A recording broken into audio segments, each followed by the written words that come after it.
Hey, hey, hey. Philippines on Demand is in the house. What's happening? What's going on? I was scheduled for 10, but I got finished a little early, so I was able to just go live 5 minutes ahead of schedule. That's pretty good considering I'm all Filipinoized now. I'm late for everything. If you want to join, come on down. Don't be scared. Not drinking that much. Just one.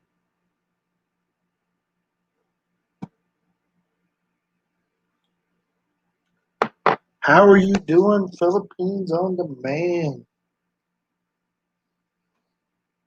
POD in the house. Tried to set this up myself tonight. My wife did not help me. But she logged in. So let me say she didn't help me. She helped me some. So I had to get everything set up and stuff. But I don't have help. I don't have nobody to read the comments. You guys know I'm blind.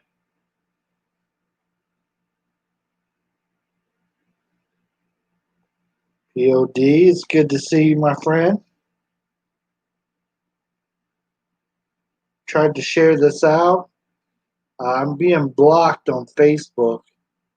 Um, they're not allowing me to share to my page. Check out the Rileys. So I couldn't share it there. I was able to share it on my regular Facebook. So that's the only place that I shared it. But there and a group. Then I sent it to a couple people. So, freedom of speech, for some, but not all. Yeah. But anyways, we'll talk about other stuff tonight. Hello, good evening, Tim Dizziak. Welcome, welcome. Welcome back. It's good to see you. Yeah. M and K, hello, welcome, welcome. Good to see you. Yeah, hello, my friend POD, she says. and K is in the building. POD, I could not find, if you could check this out for me, Philippines for Us. I I was looking for their channel tonight, and for some reason I couldn't pull it up. I don't know if it was just me, was I putting something in wrong, but I was just looking for them, could not find them. So I'm hoping that that was an issue I was having and nothing happened to them. Tropical Tim in the Philippines. Hello, welcome, welcome. Welcome, yeah. Guys, I appreciate everybody coming in, hanging out with me. It's about 10 o'clock, and my wife and kids are headed to bed. She typically eyes me, though, after she goes to bed. So last night I kept saying that I was about to end my live stream, and that's when everybody started showing up. So tonight, that's how I'm starting off my live stream. Just saying, I'm about to end it. That way, everybody comes in early. So I actually tried to end it at like 1 hour and 55 yesterday. Okay. Thank you, POD. Yeah. I appreciate the share out too. Yeah, I was trying to find them and couldn't. You only came for the money, huh? Well, the check is in the mail. Check is in the mail. I promised. I already mailed it out, and it should be there any day now. Looks like I got a farmer tan going. Oh no, my wife don't let me get in the sun very much.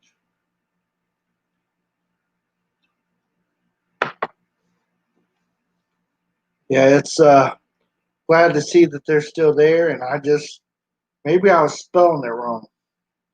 It is Philippines, Philippines for us.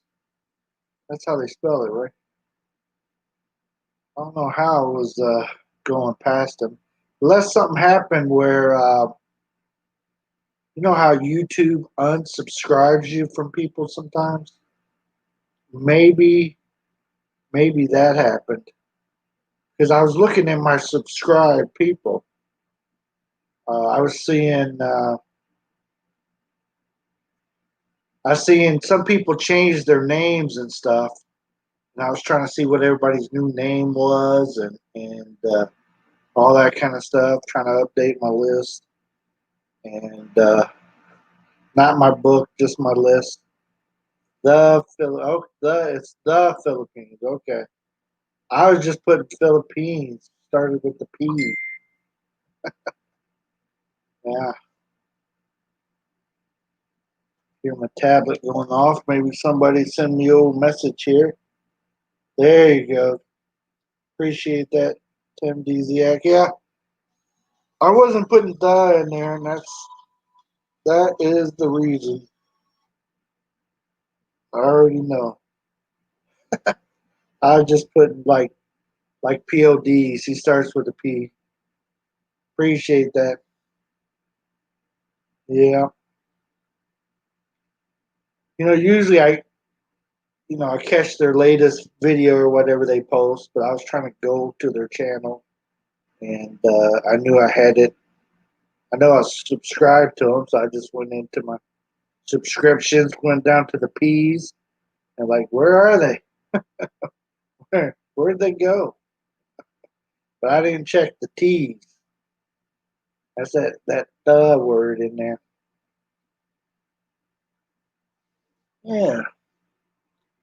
So last night we had people that came in and people I hadn't, some of them I hadn't ever seen or never talked to. Then I had some come in that had changed their name.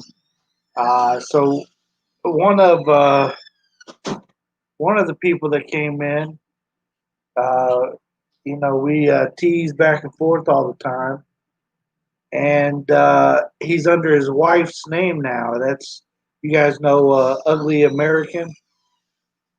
So yeah, he came in, and I didn't know what this person was talking about. They kept calling me Billy. Like, who is calling me Billy here? Hello, welcome back. Now I know I'm gonna say the name wrong. First, how did we say that name last night? With the H. How did we pronounce it the right way? You pronounced it the right way last night. The Hedhe. Heidel. Heidel. Hopefully, I'm saying it right. My wife says that's how we say it. As you come around more, I'll get more familiar with your name, and I won't hack it up as bad.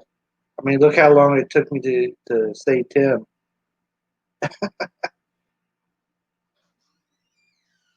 Yeah, you hate it when someone calls you Billy. I used to not like it when I was a young adult. I didn't like to be called Billy, but as I got older, call me Billy, call me whatever. Just don't call me late for dinner. That's how it is. So I'm okay with it. Heidel's correct. Yeah. Thank you. And please, if I say it wrong, You can just remind me. I'm not very good at pronunciations, especially stuff that I've really never seen or that kind of thing. Yeah, the late for dinner thing is worse. Call me Billy, Billy, whatever you want to call me, but don't call me late. So, thought my kids were in bed, but as you see in the mirror here, he's checking himself out before he goes to bed. That's the little one. Yeah. So we had an interesting day. We were supposed to go this weekend. This was Friday. So Friday we had planned on Friday morning packing up and going back to the farm and at least spending Friday, Saturday there, um, part of Sunday. And my wife just wasn't feeling the best. So we canceled the trip to the farm. So for the weekend, anyways.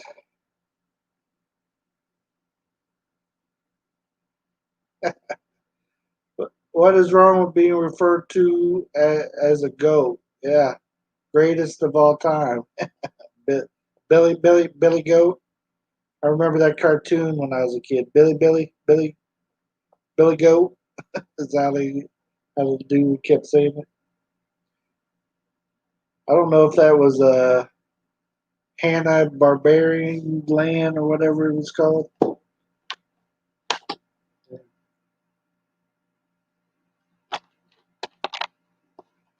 So last night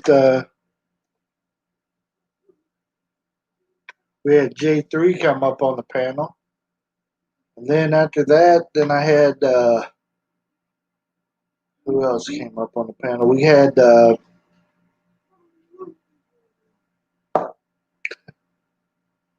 I know Bud Presley came up and Expat Prepper and Expat. I think he had that good internet going on, so he got the boot. Somebody else was up on the panel with me. It wasn't Bruce Davis, was it? I don't think so. Somebody came up there. There's like four, and then it went to three. Yeah. Well, if anybody would like to come up, feel free to hit that link.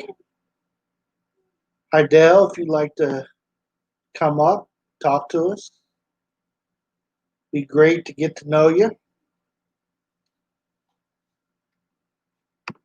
And for some reason, they didn't plug in my laptop. Oh, there it goes. It was plugged in, but it wasn't registering. There. Got it. I got it. So, yeah, we didn't. We got some rain a while ago, but it didn't rain very long or very hard. But we're down here to the in Mindanao, so we're not getting the tropical rains and the monsoons and all that good stuff.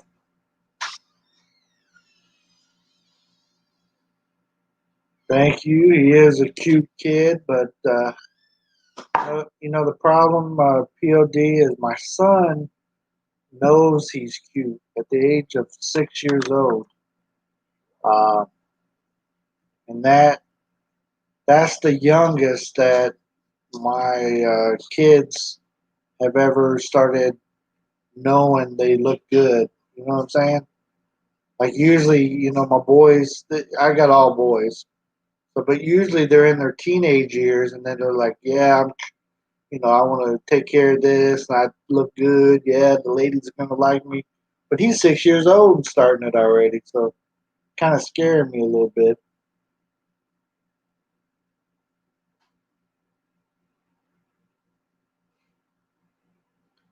No problem, no problem, Heidel.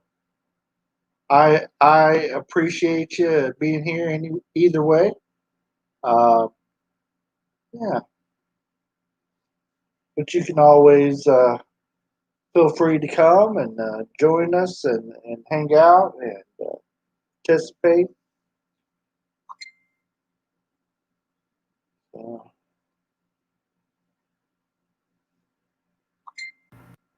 somebody is sending me messages. I don't know why that thing keeps going off. While we go, got a message. Yeah. Messages. I don't know why that thing keeps going off. While we go. Hello. I see that speed there. Okay. Sorry about that. That's all right. I didn't know. I didn't know what was going on. Like what? Why was I hearing that? Yeah, I was thinking it might have been me. No, that's my bad. I forgot to shut YouTube off before coming up. It's been a while, huh? Yeah. Well, welcome back to YouTube and to the panel, POD. Thank you. First LS I've been on since I've been back. Awesome. Yeah. That's good to see you. It's as you see, I titled it tonight that I'm about to end this LS or live stream or something to that effect. I'm about to end this live stream is what I titled it. Yeah. I guess when you said that last night, everybody started pouring in, huh? Yeah, everybody started coming. So hey, I'll start off with saying it. I'm about to end it. Yeah. Man. Whatever gimmick works, right? Yeah. I'm willing to try them all. Whatever works. Yeah. Yeah. So we went to one of the hospitals here in Davao. Yeah. And they did 90% of the treatment out in the parking lot. That's awesome. Did they think you were a car or a tricycle? Yeah. Yeah, it was crazy. But, you know, it's Whatever works, huh? Yeah, whatever works, whatever trips their trigger. Right. So it's just the way things are nowadays, I guess, in some places. Right. So anyway, yeah, it went okay. I would recommend anybody that goes there don't go, during the day. Otherwise, they'll be sitting out there in the blistering sun for a long time. Yeah. Did they have you in any kind of tent or anything? No, what's funny about that is because of my situation, I was, running a fever. No, I did not have COVID either. Right. But I was running a fever, and I said, can we go inside and sit in the air conditioned, room, while we wait? And then she points across the parking lot on the other side of the parking lot at a uh, makeshift treatment place for COVID-19 patients. She Yeah. goes, you can go sit in there.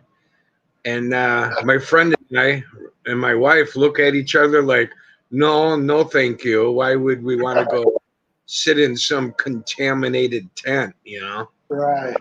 So we just sat right where we were at and just waited it out. Well, But remember these are the healthcare professionals, so they yes, won't steer you wrong, right? yes. Yeah. I couldn't believe that they recommended that, and I Yeah. said, no, thank you. I arrived here without C-19. I would like to leave, go home without it, Right. But my wife and I didn't give them all of my symptoms because I knew they were going to push the panic buttons and start treating me for something that I don't have, Right. or even testing me for something that I don't have. Yeah. And I went in there mainly because of my leg. Yeah. It was swollen up from the knee all the way into the foot, and it was fire engine red. Right. It still is. It improved a little bit, but not much. So Yeah. that was the main focus, of the trip, to find out, what the heck was going on. And I didn't want them to forget about the leg and their focus becomes C19. So Right. I withheld some of the symptoms that I had, full knowing that I didn't have COVID. I already knew that going in. So I thought, why even feed them that information, And so it worked. It worked out for the best. That's good. That's good. Yeah. Good to hear. I was Got to keep. glad you had somebody there close to help you get to the hospital and get away from there and Yeah. not be locked down. Since you guys got that curfew at 7, I Yeah. imagine everything quits running pretty quickly after that. Yeah. We didn't get home till 2:30 a.m. Uh, So, and but you didn't have any drive-throughs to go through, no White Castles to hit up on the way home, or no, no, nothing like that. But Barry I felt, G's here. Barry. hey, Barry Sorry G. about that. Hi, Barry.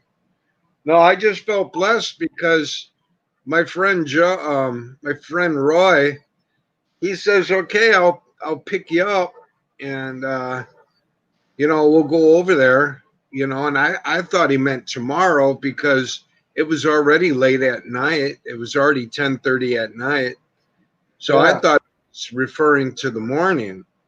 And then I was getting ready for bed, and Cha yells in, "Han, Roy is here," and I'm like, "What?" And he's like, "Come on, let's go." Red to go. Yeah, so he took us both in that night. Hey, Barry. So Now, what is the rules on that as far as if you're driving to the hospital or something like that, it's okay? Do they have any kind of stops along the way, or you just they, drove when you came back? yeah, as far as if you suspect that you have COVID, you're supposed to call a number and do a screening over the phone. They Right, don't they don't want you just to show up to the hospital. They want you to call, you know, right, and they'll do some kind of assessment, medical assessment over the phone. right. Okay. But I wasn't going there for that reason. I was going there for my leg. Right. But we had to drive through 2 checkpoints, Yeah. and we have the curfew between Right. 7 p.m. and 5 a.m. Yeah. At each checkpoint, they didn't even stop us. Yeah. They were just kicked back in their chairs and just kind of looked at us as we drove by. Yeah. you know, Yeah. That's how a lot of these checkpoints are. A lot of times too. Even the one going out of the neighborhood, you drive by it quick enough, they don't even get up out of their chairs. yeah. What's the Well, sense of right. What's the sense of having them? Yeah. I guess Yeah. there's supposed to be just a deterrent, of something. I don't know. It's Yeah. kind of like force option continuum. You know, the very first one in the force option continuum is presence. So, I guess presence is supposed to ward something off. I don't know. Yeah, that's probably kind of their thought on all the security guards here in the Philippines. I guess nobody's going to rob the bank because they got the security guards there with the guns, right? Yeah. So what's going on your end? Well, we just since my wife was feeling bad, we decided to just bunker down here for the next few days and try to see if she starts feeling a little better before we try to go out to the farm. She started a new crop, and we wanted to go and check on it, but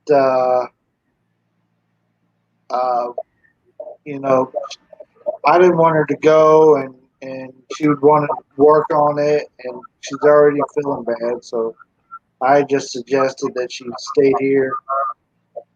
Like, let's just stay, and we'll do it another time. If she feels better tomorrow, we might run over there for a little bit, but not to stay. Yeah. Tan, welcome. Fishing, yeah, hello. It's been a while since I've seen you, friend. Hey, Tom.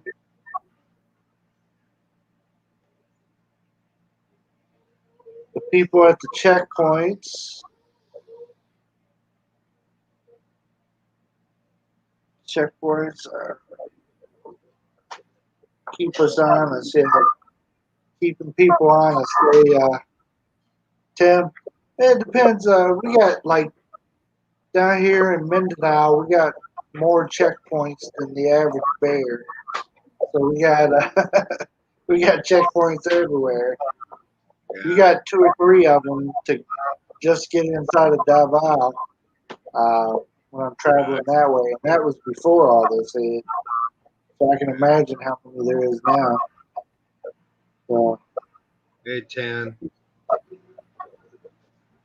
Yeah. We have a lot of checkpoints, a lot of them here in Davao. yeah. It's like Our place is over by the airport, so I have to go all the way through to get to the house. So POD, I keep hearing feedback. I'm not for sure where that might be coming from. Do you hear it?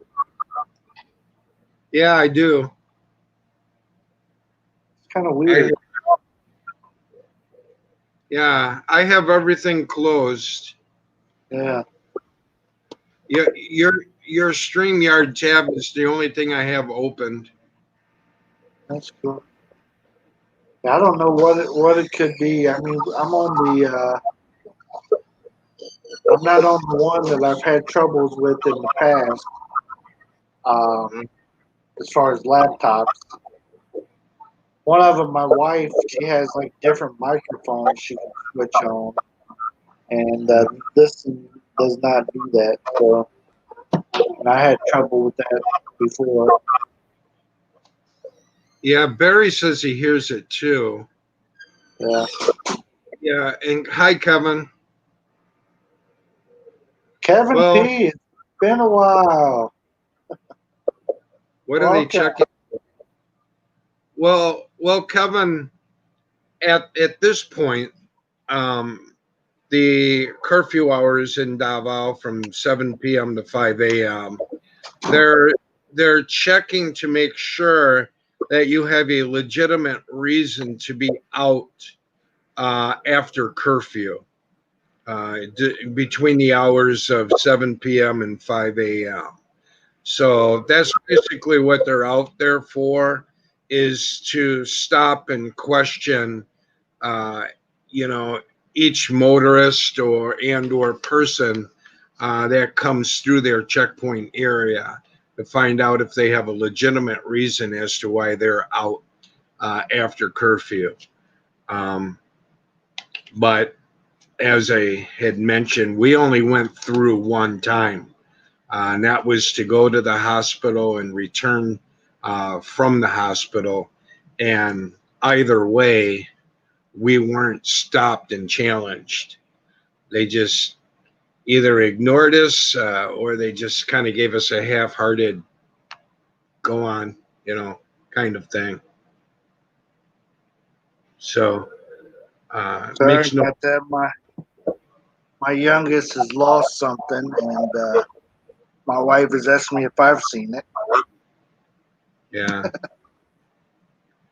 Yeah, Bill, I think the feedback's on your end, brother. You think so? Yeah. Yeah, I'm not for sure what it would be though. Because I have nothing open here. Yeah, but I got studio. Yeah, I don't know. Here, let me do this. Maybe it's my laptop speaker.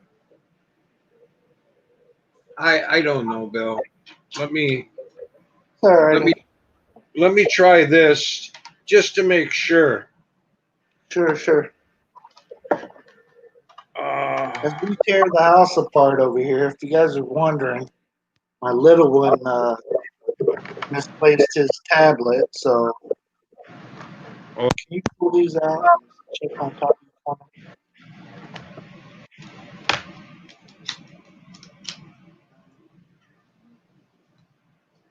okay.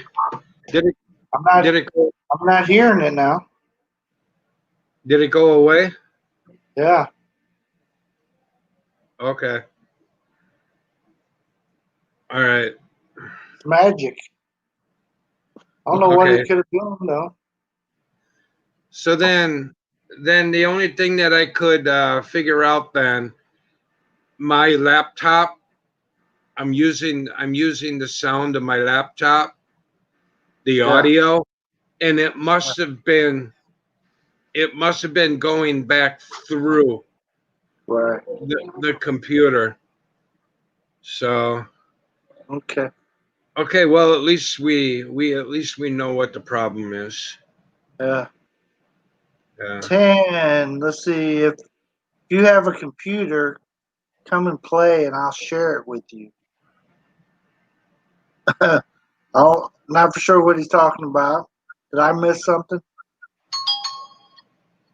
We have no COVID. We don't test for it here. LOL. Yeah. Yeah, I don't know what he means. No, Yeah. I still hear it a little bit. Do you? I don't hear it Yeah, at all now. yeah, I'm still hearing it.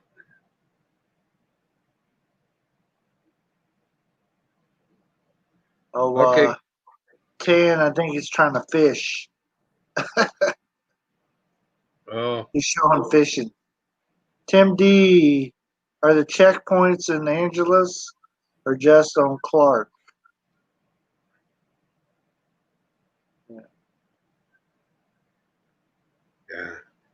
yeah. I guess we have a different version of checkpoints. Yeah. Being in the Marine Corps and working in inside of a prison, I they're never going to meet the standards here in which we're accustomed to. Well, But I'm hoping they don't because I don't want strip searched every time yeah, got through one of those checkpoints. They take I long think enough already. yeah. I think that their primary purpose out there basically is they're just a deterrent, Yeah. so people know that they're out there, and they're probably more apt to stay at home knowing Yeah. that they're out there, you know. Sounds good. Hard I to get say. feedback from my laptop without the headset, Kevin said. Yeah. That's what I got to thinking, that maybe the audio was kind of recirculating going back through, Right. Right. you know. Yep. So Did he ever find it? I don't know about these kids. Did he leave it up? Did he have it yesterday? Okay.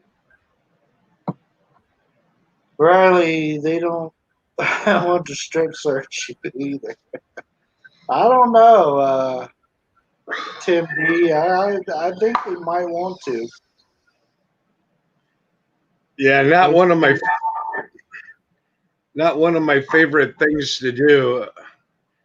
Strip searching inmates, you know. Yeah. See the full show, huh? Yeah.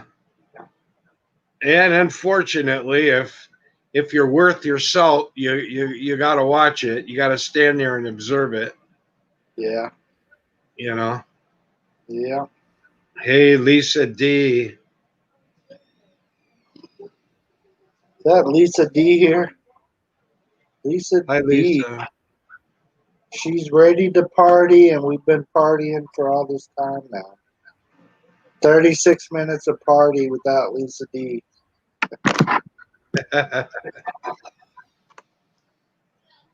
Sorry, everybody. They're still researching everything. They check under the sofas. Did you check under here? Oh, boy. I think he just has to do without. How big is that thing? How big is it?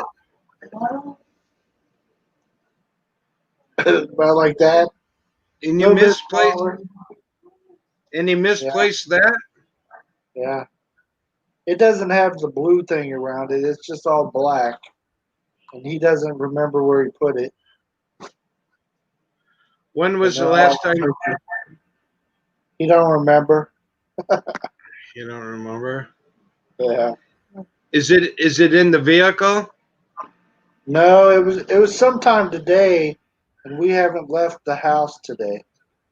Did he check out on the front porch? Did he go outside on the porch? Like when you guys were walked out there? Yeah, Kevin P. Bending cough. Oh yeah. Yeah, bending cough. Lisa D, are you at work tonight or today? I forget.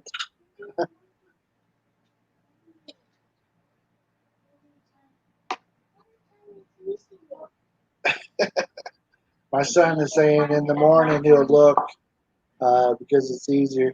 I think I found it. Yeah. Is that it right there? Oh, yeah, I found it. Good job, good job. I found it sitting here. And you didn't even have to and you didn't even have to get up. No, they hid it up on the top shelf of the TV cabinet. Touch it. So it was up on the top shelf there. I was like, "What is that right there?" Mm. Good job, Bill. Hey, I cannot read the scroll, but I can see a tablet way across the room. Yeah, What is that called? Far-sighted, right? there you go. Got to be really far away before I can see it. Yeah, Yeah. that's the way it works. Well, at least you found it. Yeah.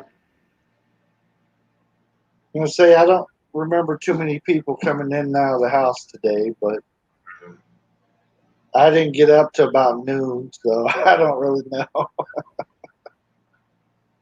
Oh, Yeah. man. You know, I had my readers one day. I had my readers on and I was reading and I got sidetracked to doing something else. So I pushed my readers up to the top of my head.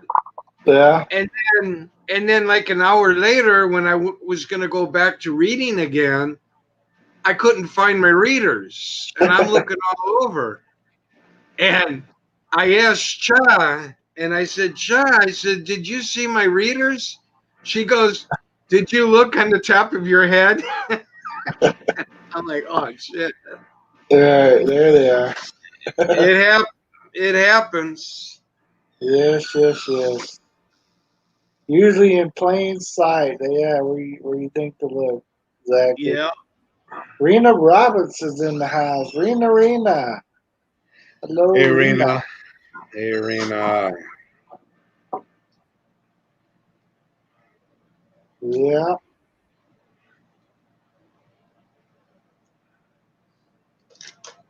So So anyway, we got that found, so we're doing good.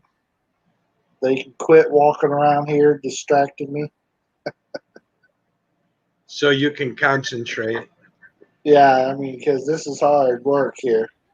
Yeah, You know, it is. when you're putting on the big show like this one, Yeah. you really gotta work it, Yeah. work it You got real. you got to pay attention or you're going to get lost. Oh yeah, Yeah. I usually get Re- lost from the silly, the jumping of the chat box. You know how it does in StreamYard? It just like it sits there and then like Yeah. five, blah blah blah. I'm like, where'd it go? I was just reading that. Yeah. Yeah, I'm getting rid of StreamYard, Yeah, you know. I'm glad I just stuck with the freebie, the freebie. Dave, welcome back. Good to see you again. Hey, I Dave. did not, I did not check to see if anybody was on tonight, and before I got on here because I was busy, and then I just decided that I wanted to do this, so I just came on. Yeah. There he is. Who's that? Christian. Shows up like that. That's Hi. Christian. He doesn't even say hi. He just comes in and lights us up. Thank you, Christian. That Appreciate was you. that was very thoughtful. Yes. He asked if we don't like StreamYard. Yeah. Personally, Christian, it's easier to use than OBS. Um, StreamYard is easy to learn, easy to use. But I personally don't like StreamYard. I'm actually trying to use a different platform and go from there. Trying to learn something new. Yeah. Learn something new, try something different, and see where you end up at. Yeah. But it's nice. At least StreamYard is out there. It's free for 20 hours per month. So, you know. Yep. That's why I use it. Free, and it was easy to learn. Yeah. As far as liking it, I've never got to that point where, I really like StreamYard. I thought about buying it a couple times, but then we decided to move, and then our internet was so bad I couldn't even couldn't do live stream, so never bought it. Dave asks, why is everyone saying goodbye when I say good day? It's because probably a couple of reasons is because you're probably spelling day with an E, and their brain just might think, bye, Damn. and it's the other part is reading comprehension. That's the other aspect to it. So sometimes our brains, the way our brains work, you just pick up on what you think you're seeing rather than what you're actually reading. Yeah. So they don't English, understand Aussie. yeah, yeah. English is my favorite subject, so a lot. Yeah. So anyway, your good day with the E at the end, probably subconsciously they're picking up by. Yeah. Just a thought. I think Christian had a question for you there, and I've lost it. Did you see it there, POD? About having people on the panel Yeah. on other programs. Yeah. Yeah. Yeah, I know. With Zoom, you can have up to like, what is it, 100? Yeah, But I don't know if it's the buy. Are you talking about the buy part? The buy it? not not sure. But Yeah. but either way, as far as what StreamYard offers, that's all you need. You don't need Yeah. any more than 10 because heck, as it is, even if you have 4 people on the panel, people just talk over each other anyway. Can you imagine if you had, 100 people on the panel and you're all talking over each other? Yeah. You have to have people raising their hand to Yeah. unmute them. Yeah. You talk. You talk. Nah, StreamYard's good. Don't get me wrong. I just, for what I want to do with it, it's just not working for me. Yeah. John Baker's in the house all the way from Fargo, North Fargo, North Dakota. Dakota. That's Last night funny. he was eating weird stuff on the panel again. Yeah, Fargo. Hey Willie boy, Daniel's in the house. Daniel, Pastor, hello. How are you? Hello. It's from my Facebook friends list. Awesome, awesome. Yeah, so hi, Daniel. Hope you're doing well. Judy Fisher, hello. It's always good to see Judy in the house. Yeah, absolutely. One of Good the to hear. nicest people on this platform, YT. Right there she is, everybody. Hook up with her. If you don't know her, get to know her. She's very worthy of getting to know. Good people. Judy Fisher in the house. Yeah. So anyway, Yeah. Yeah. Um, any plans coming up? I heard something about the holiday coming up. November 1st is a holiday here in the Philippines where people they go to their family cemetery and yeah, visit grave sites, etc. So they put out a notice this week saying that the public cemeteries in this area will be closed for 4 days.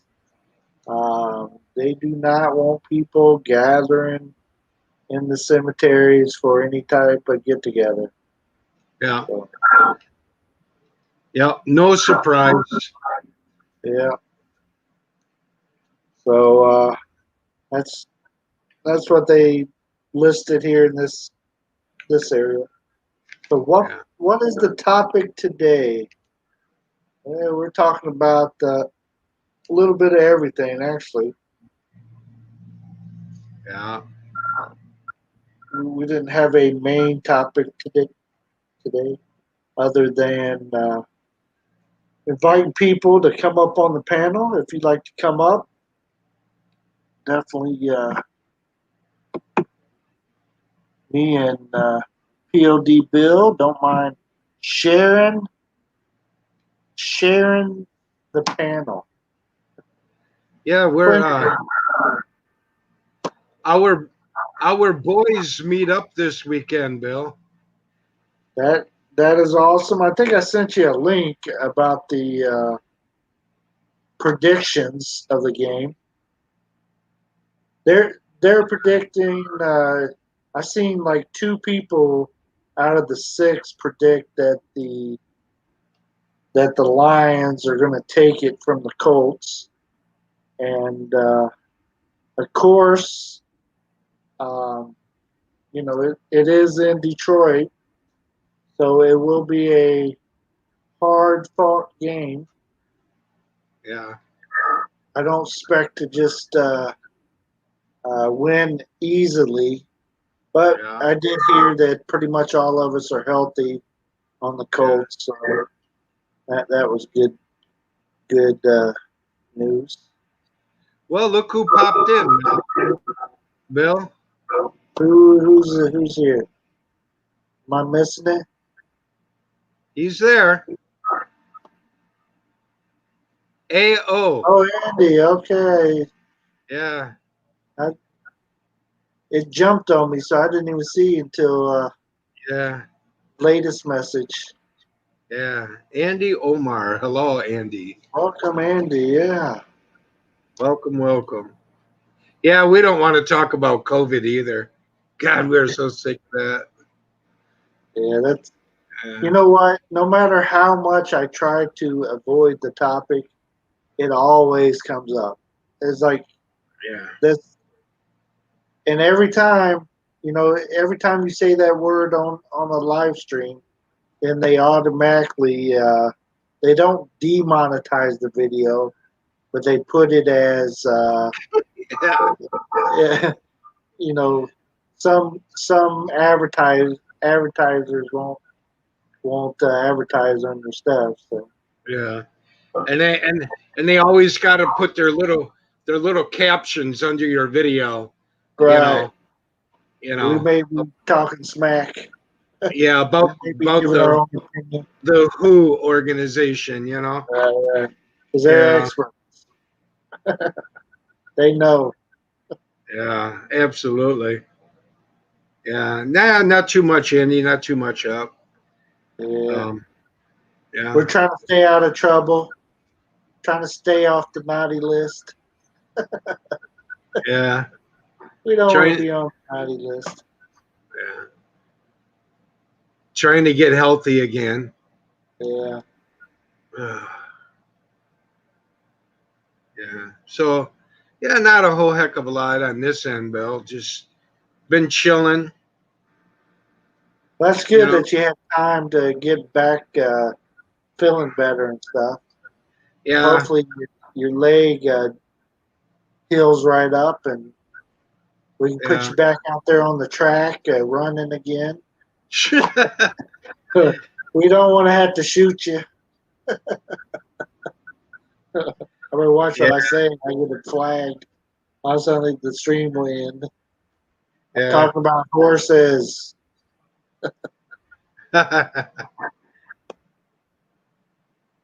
Yeah. Yeah, One day at a time. there you You go. know, and I have to be honest with you.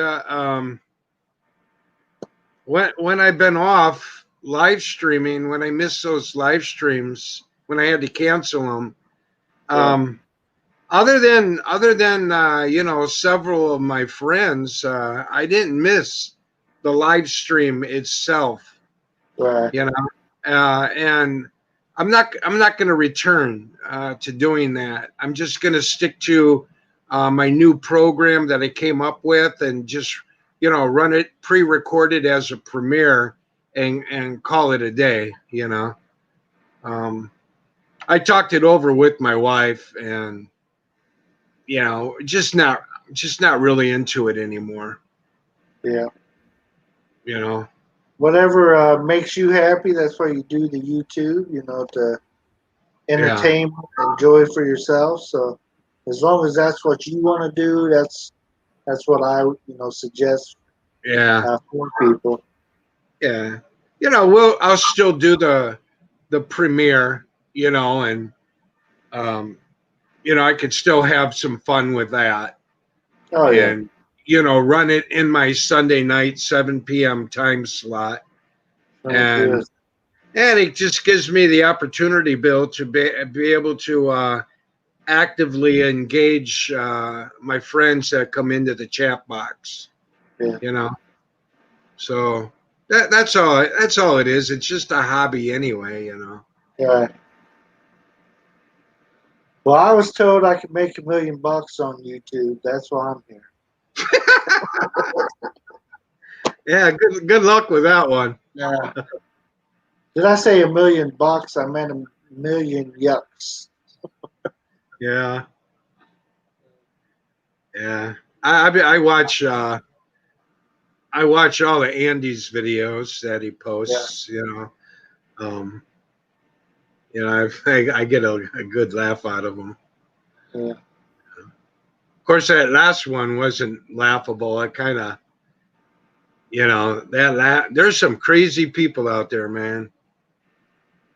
A lot of people doing a lot of dirty in the dark, huh?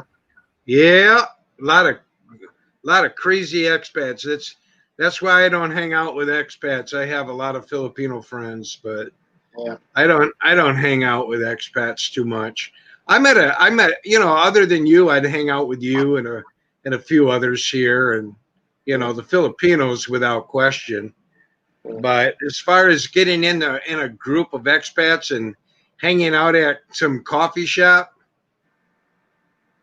Right. ain't happening.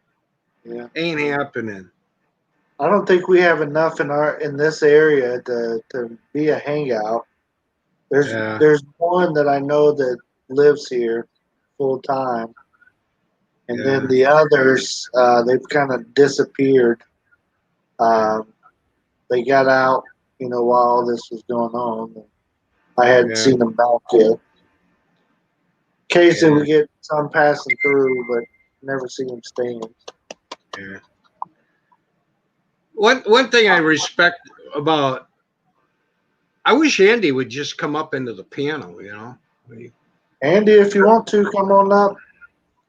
Come talk at us. Talk to him directly about his channel. But I respect people that show their face and lays it out there, calls it like they see it, rather than somebody that hides behind a fake account and doesn't show their mug on camera. I respect him for doing that. At least he shows his face, and if you agree with him or not, doesn't matter. The point is he stands by his convictions, and he's not afraid to get out there and show his face and lay it on the line, which I like. Well, we have an Aussie coming up. Dave's up. Hello, Dave. Yeah. Hey, Dave. Yeah, good point of difference. I mean, was it Philippines on Demand, is it? Yeah. Yeah, don't tell it. Don't tell anybody. I always got funny with your name, I've never been on a panel with you. I've been on Bill's before, but yeah. Philippines on Demand. I could never work out. Everybody's talking about POD. Yeah. Just funny. That's the quick way of saying it. PODs. Yeah, point of difference. That's Yeah. He might be a point of difference. Huh? Here he is. I've always subbed to him. You invited him up, and here he is. Andy. Is Andy. Hey, how you doing? Now. You go. Oh, jeez. Look out. Andy and Knopfler on the same panel. Jesus. There you go. Anything could happen. There you go, Andy. Yeah, I'm doing pretty good. Just hanging out. kind of bored at the moment. I was watching The Tick on Amazon, and then I'm like, I might as well give it a break and watching TV. Wow. Andy, What's up? Andy, I gotta tell you straight out. I gotta tell you straight out, okay? What's up? When it came about, I used to keep different company on YouTube. I used to keep different company, and when I first joined, so when Andy first came onto the scene, or when I actually let me back up, when Andy's name first surfaced to me on the scene, I used to think that he was a troll, that he was a stir stick in YouTube and a troublemaker. But You don't think that? No, what? yeah, but no. But as time progressed, over a period of time, I could see a lot of the things that he was saying were true. So why hate on somebody that is actually protecting the Philippines? Okay? And I love the Philippines. I'm married to a Filipina. I've been married to her for a long time. So that whole thing begins to shift. And then the company I used to keep, I don't keep anymore, because I was able to see things not through his eyes, but through my own. I began to see things in a different light for how people really are. And then coupled with his videos that he puts together, then at that point, it all started making sense to me. So I guess that, in short, what I'm trying to say is that now I'm an Andy Omar fan, because he gets out there and he nails people's feet to the floor. He holds them accountable, and I like that. Now, I will say this. Do I agree with everything he says? No, I don't.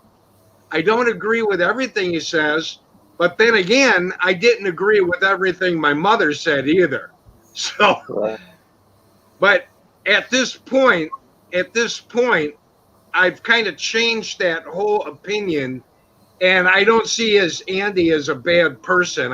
I see him as a person who loves the Philippines, and he's very protective of the Pinay and of the Philippines, and he's going to nail your feet to the floor if you're one of those crazy expats that think that you're going to come here and play people. So kudos to you, Andy, for doing that. But I don't respect the ones that hide their faces.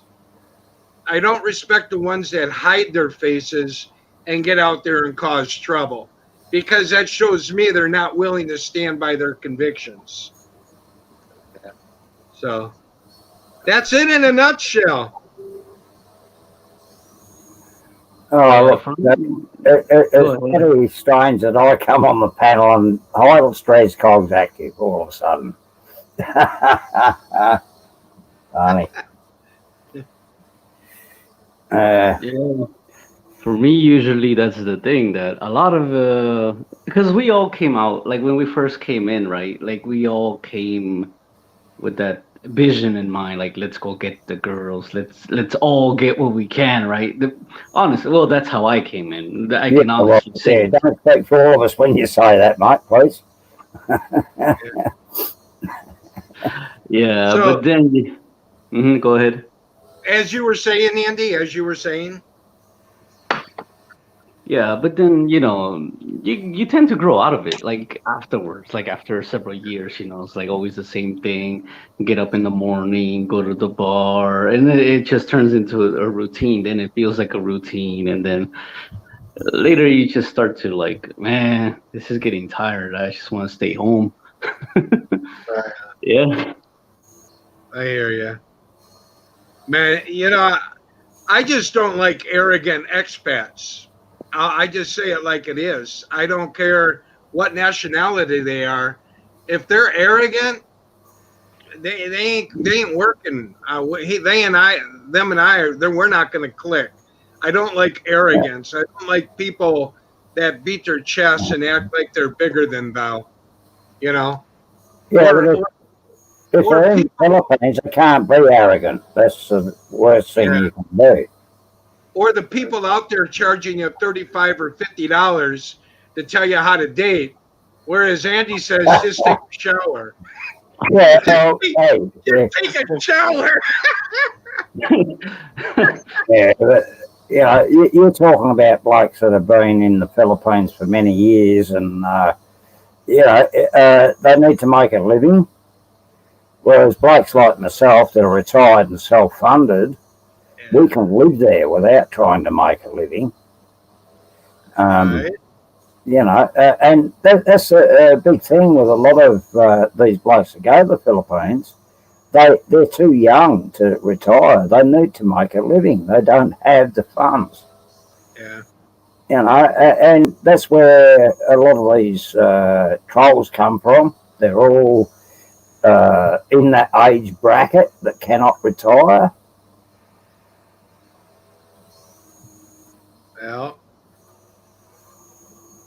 Well, it's like Bill said in one of the live streams. He don't want the whole pie. He just wants his own little slice. Right. And I'm on board with that. Yeah. It's just depends on what you try to do here and stuff. I've had to call out some people, and I try not to, but sometimes you see somebody doing wrong, you just gotta, hey, knock it off. And you know, I'm not in charge, or I'm nobody special, but when you see them doing crazy stuff, you call them out on it. Yeah. Nobody's any special.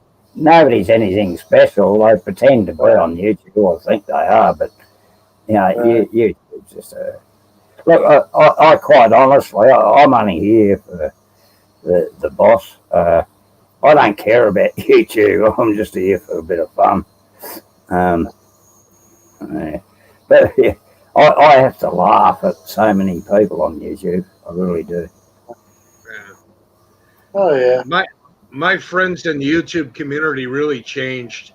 There have been some eye openers. People that I thought were actually really good turned out to be all for themselves. Yeah. Of course they are. Yeah. And don't care about anybody other than themselves. Yeah. That's exactly right. I cut those friendships off. It might take me a little bit, to figure people out. But once I do, bam, gone, So yeah, it takes a long time to find people. With me, it took me years to find people to actually hang out. Yeah, it does take a lot. As long as you show true personality, then other people are gonna come in. They're gonna come to you regardless. So yeah. Are you talking from an expat point of view, Andy? Or talking to other expats, you mean, to hang out with? Yeah.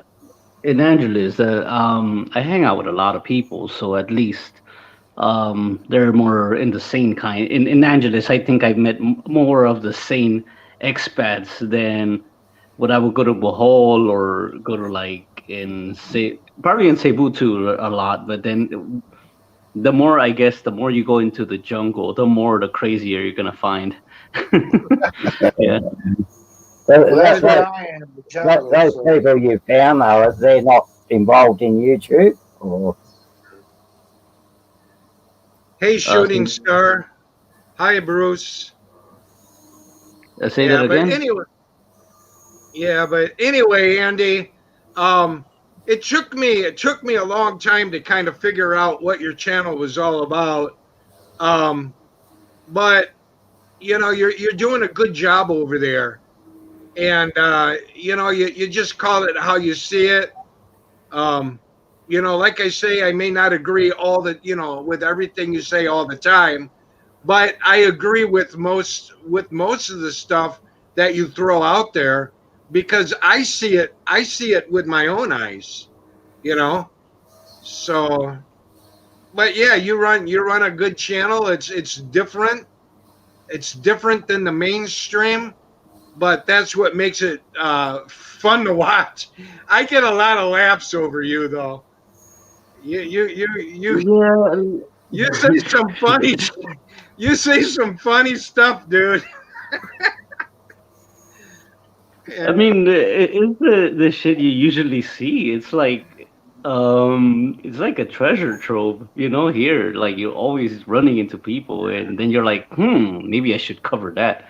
Um, but yeah, because a lot of people they like, why don't you do walking videos? And I'm like, what the fuck for? This isn't mine. Is not really a travel channel. I might and when I do travel videos, I actually, do it in a 4K, camera and everything. Nobody gives a fuck. I did a diving video. It probably has the lowest views ever. The diving Right. video. I'm there with the sea turtle, and I'm like literally, who's with a sea turtle like going, finagling around and shit. No, yeah, but nah, they don't give a fuck. It has the lowest views, or I'm in the nice beach like in Calamangang, I think, and white sand. That's how I got the picture of my hand, and really low views. So I'm like, those people that tell me, I'm like, nah, they don't really watch the channel, or they're not really gonna stay that long if they want walking videos and all that. Yeah. People, yeah, to get viewers, you don't need that sort of thing. Anyone can swim with turtles and dolphins or whatever you want to bloody do, whales. But what Philippine, the greatest community on YouTube is the Filipinos, right? And what they love is looking at relationships, expats and Filipino relationships, and they will follow that. They love it. Right? But you got to run a decent channel. Well, that's why my channel's so small Thanks a still. lot. I don't, I don't do none of it. but that's why I like Riley, because Riley don't get out there and he doesn't try to act like a know-it-all, expert. No, I'm He's a starting to like the little black. he, Yeah, he's a family man. He's a yeah, family man, that's what you and want. The family. yeah, and he's a family channel, and that's what my channel is. My Yeah, channel is not informational. It's not going to tell you how to do this or how to do that. My channel is just same as Riley. It's just a family channel. That's all it is.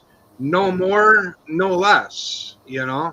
And I don't No, Just walk around too I, much. I see the life of Tired around. cats and Filipinos together. Yeah, That seems to be the popular way to go. yeah. yeah, People say drama sells, but that's a heap of crap. yeah.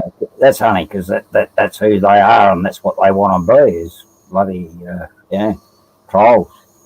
Yeah, I watched your last video, Andy, that you put up, and to see an American, let alone an American vet, let alone being in the Marine Corps, I'm a Marine vet, and seeing some guy like that at some Penai's gate threatening somebody twice smaller than him, it left me like, you gotta be kidding me.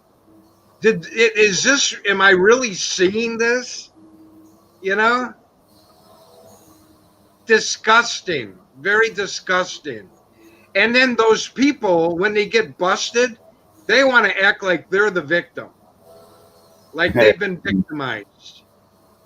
Oh yeah, yeah, definitely. Oh, especially their subs. Like, why didn't you talk to them before you do the video? I'm like, you cannot talk to those people. Like those people, there's people sometimes they cannot fix their shit with words. They've been operating this shit for years. You can't talk to those people. Yeah. Yeah, they ain't gonna listen anyway. You gotta hit them right where it hurts. Especially Somebody's gotta. they got a big channel. They don't want to hear nobody, no little channel coming at them. Yeah. They're not even going to give you a time of day. Well, Yep. big Oh, successful you'd be channels never surprised they reply do to know me. anything. Yeah, they Yeah. never reply. They just ignore everything. Oh no, Yeah. you'd be surprised. They know my channel. They Oh knew yeah. my channel. And that's why they're trolls like the Hado and all that shit. That's why they were trying to attack me because I was friends with Rizzuto, I guess, because I recommended his channel. You know when I did the channel recommendations? Like I just Right. recommended the dude's channel. And all of a sudden, like the Hado guy, like why you not, we're gonna hurt you. And then I find out that they're part of the Ahern clan and all that shit. So then I just started investigating. I started looking and looking and looking into it until yeah, I keep finding a lot of shit. And, Right. and that's their fault. They're the ones that made their bed. I mean, if but good thanks to them that for talking shit about me. At least I found out who they were. At least I found out all that crap. Yeah. Yeah, people always give themselves away when they hate because they can't hate all the time and they go to different channels and they're a different person. And that is where you recognise who they are in the words they put in chat. You can, Right. it's basically like the spoken word. It's Yeah. like I mean, yeah, claims nobody knows who she is. I mean, he is. Love you too, Idol. You know what's so funny that and this was after I did my video. I was in the JOB stream. We were just talking about, froggy stuff, right? And all of a sudden, like they just the 131, 35, whatever. I think it's the same person, the same account. They just started busting out all these things like MPA. That's what they all have in common at the end. NPA, their little MPA shit. I'm like, eh. But that's I just really don't get it. Like, and then JLB's like, come up to the panel if you want to talk to Andy Omar. Like, come up to the panel. Hell, bro. And, Go and then on. Gogo was there, and all those guys were there, and they're like, yeah, come over, come up, like if you have something. And then last week on the JLB stream, I guess there was a transsexual that was saying that, I don't know if you've seen that one. They were saying that supposedly I met her and I took her to the hotel and we banged for 5 hours straight. I'm like, I don't care who you are, but if you can bang for 5 hours straight, that's an accomplishment. I don't care who you are. So Oh my God. I'm like, yeah, right. Yeah, it's all BS, and then they're trying to say like, come up to the panel, and then JLB's like, you can send it to my Facebook, the video, because supposedly they got a video, and they're asking for money, like $100 or something. I'm like, weird. Like, I mean, if you really want to get me, just give them the video and expose me right out. Why you need to get the money? Yeah. Yeah. I had previously mentioned that I have no respect for people who hide behind an avatar and don't show their face and say stuff. There was an exception that came to mind, and at first I did. Here's another one that I kind of went 360 degrees on. Cebu Bossman. I don't know if anybody knows him, but he used to come in. He used to come into my sports streams and leave comment. He used to call me Killabrew. Killabrew was a baseball player, and I used to always find that funny. And he says he makes some funny comments.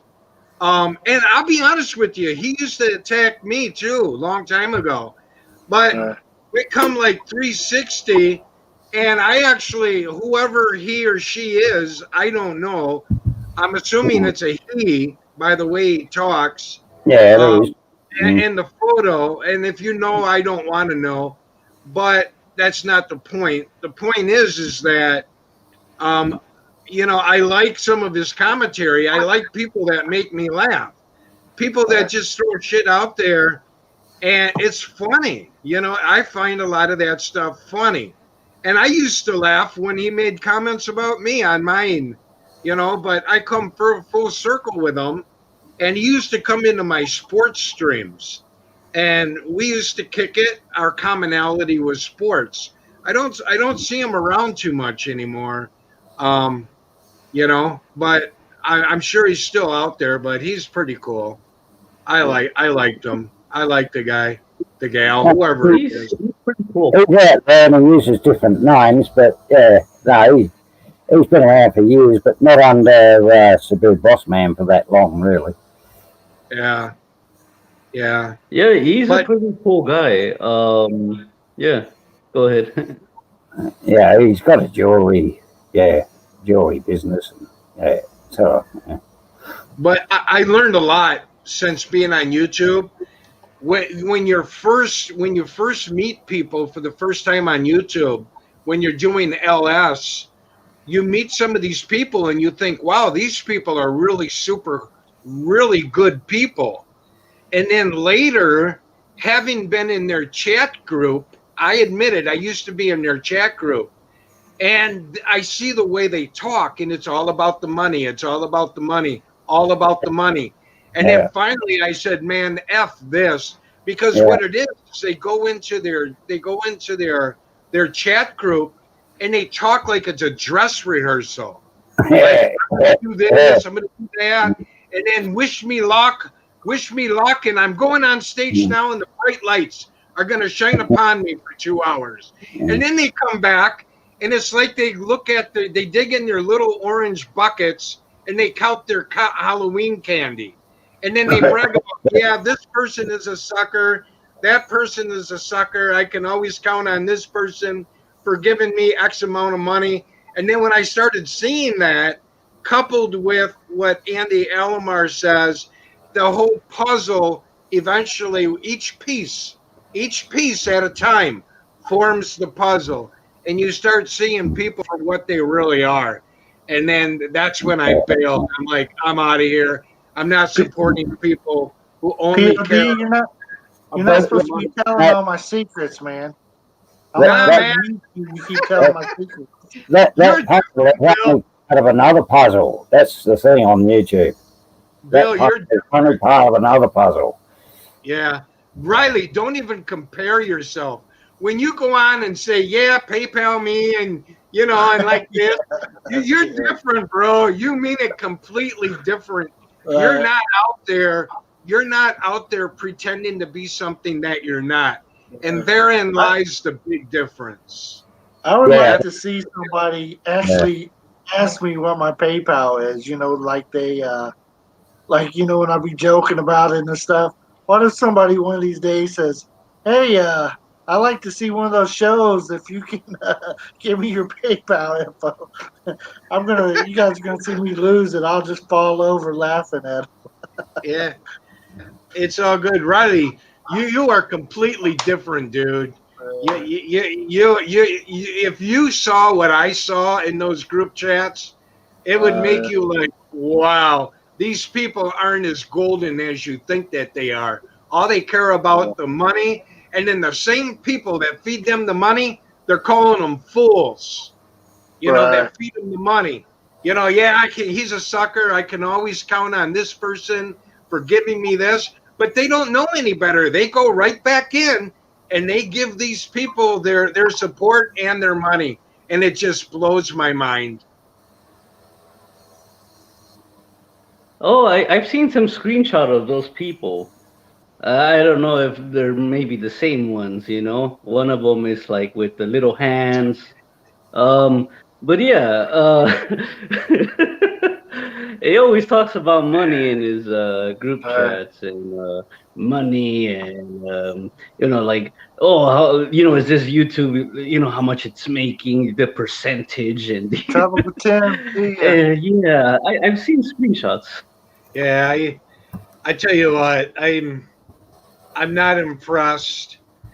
I'm like I say, I'm not impressed with people who take advantage of other people, and they do it with arrogance. Arrogant people. I've been that way my entire life. I don't like arrogant people at all. You know, thinking that they're chest beaters. They go in and they use people, and they go into their little personal group chats, and they get together, and it's like a dress rehearsal. Okay, wish me luck. I'm going. Okay, good luck. Go get them. You know, it's like, what the hell is going on here? Man, I bailed out of that group. I told them. I wrote a note in there and I said, look, I don't want to be a part of this. I thought you guys were different. I expected different from you guys. I held you guys up on a pedestal because I thought you were different. I thought you were the real deal, but I'm out of here. Nothing but big disappointment. Thank you for showing me your true self. Bam! Out of there John like a Baker. Fart in the wind. John Baker says he only helps his in-laws. John Baker, I'm pretty sure we're kind of related some kind of way.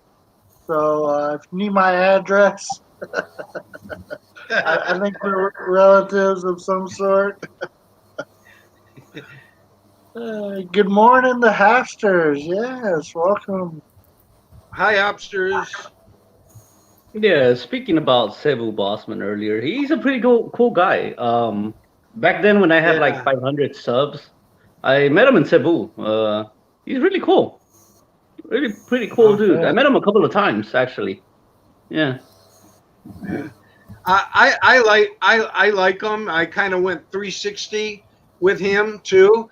I don't need to know who he is. I don't want to know who he is because he's, I like it better that way unless he himself ever wants to tell me directly. But yeah, I loved it when he come in. He knows his sports, boy. He knows his sports. He knows baseball, and I think he said he had like 9,000 or 9 million baseball cards, something like that. He said I can't remember, but he had a ton of baseball cards.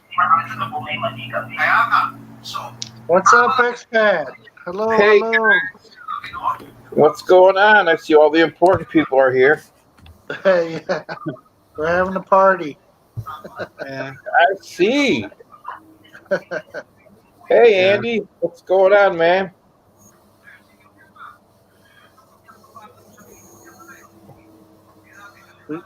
So, Pretty good. Just hanging out. Just the usual. Taking a break from watching TV. Going to my phone.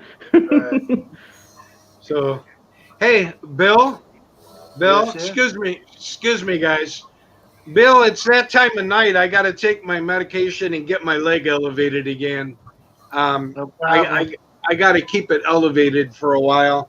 So I'm going to do the opposite of Andy. I'm going to close out of YouTube and I'm going to watch a movie with my leg up.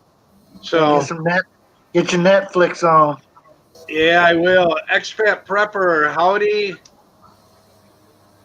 Hello, goodbye. Hey, you out there, Bill? Yeah, I gotta get my leg elevated. It's been down too long.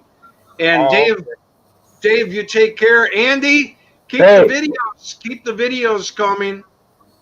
Yeah, man. I'll be heading out after you. So yeah, just hanging out. All right, man.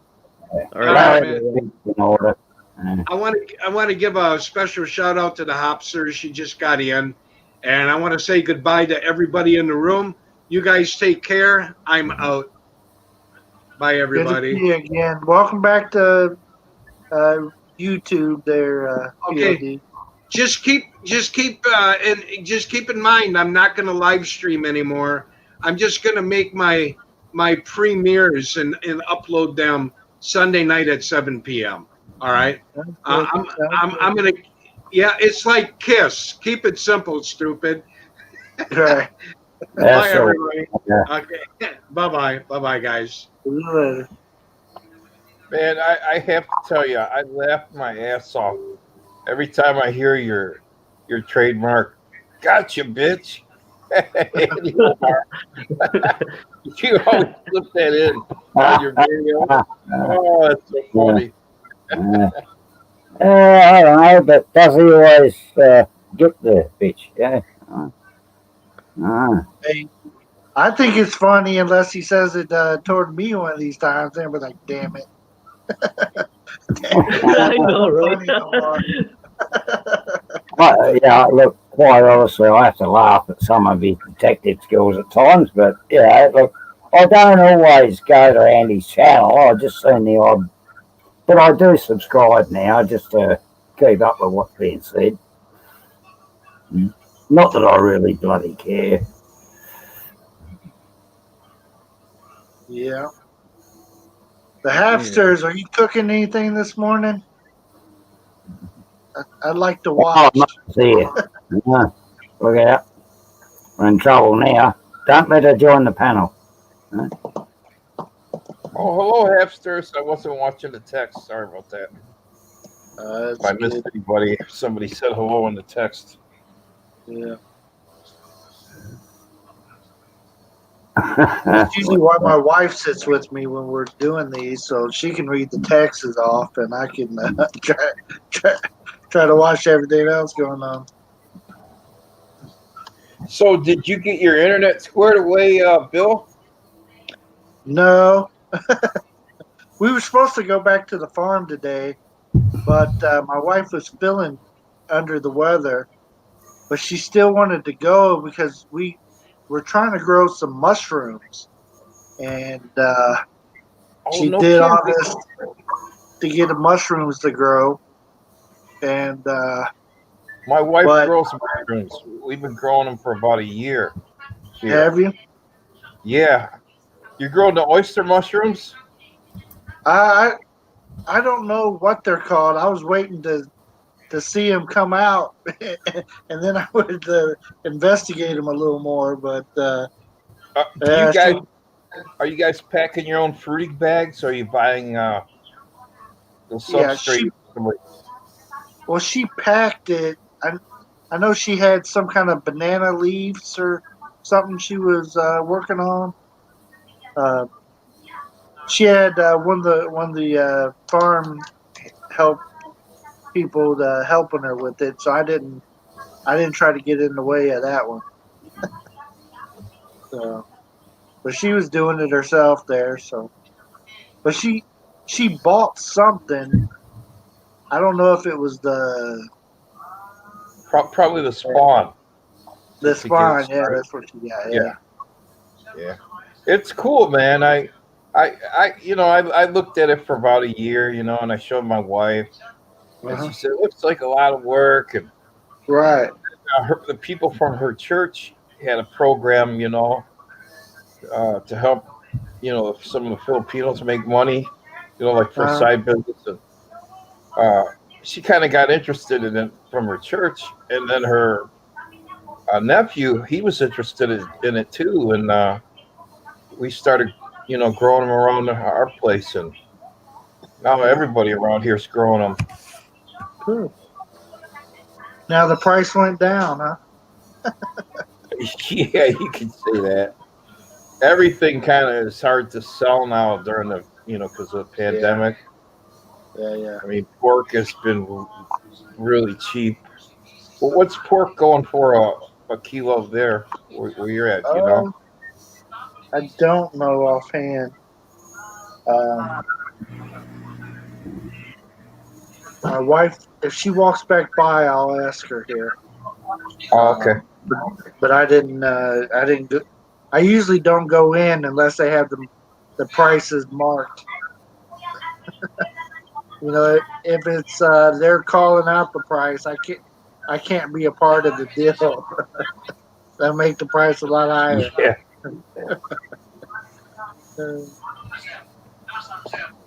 It's a very interesting topic, Larry. How can Filipinos make money? Rather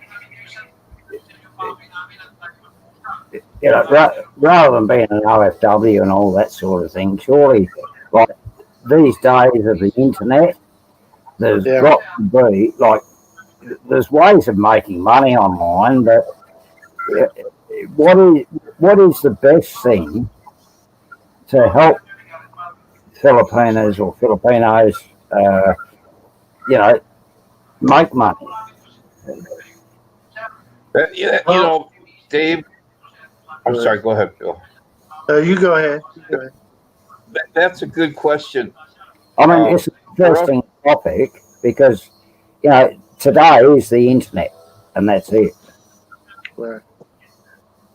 We had a little bit of money invested in hogs and pork, and after the pandemic hit, the price you couldn't ship them out. You couldn't ship them to Cebu, and I hear in Manila and Cebu the price is really high for pork, but in the province here it's low. Yep. It's moving really.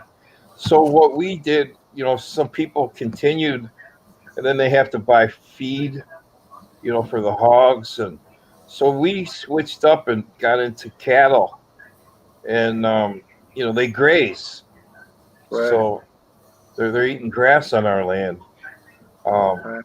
More money's tied up in a cow. There's a problem if it gets sick, but you don't got to feed them, so that's what we did.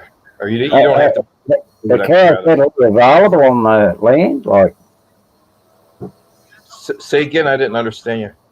Are cows readily available if you want to farm them?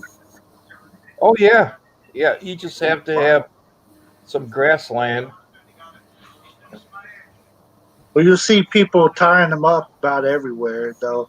Even in town here, you'll see, a cow or a caribou tied up to a pole, and it's eating the grass right there on the side of the road. And then they'll move it around. Kevin, hello. Sorry about that. I didn't say hi earlier. I think Kevin was the only one that came in recently. Appreciate it. Yeah. So, and I can. But You certainly learn how to cut it up.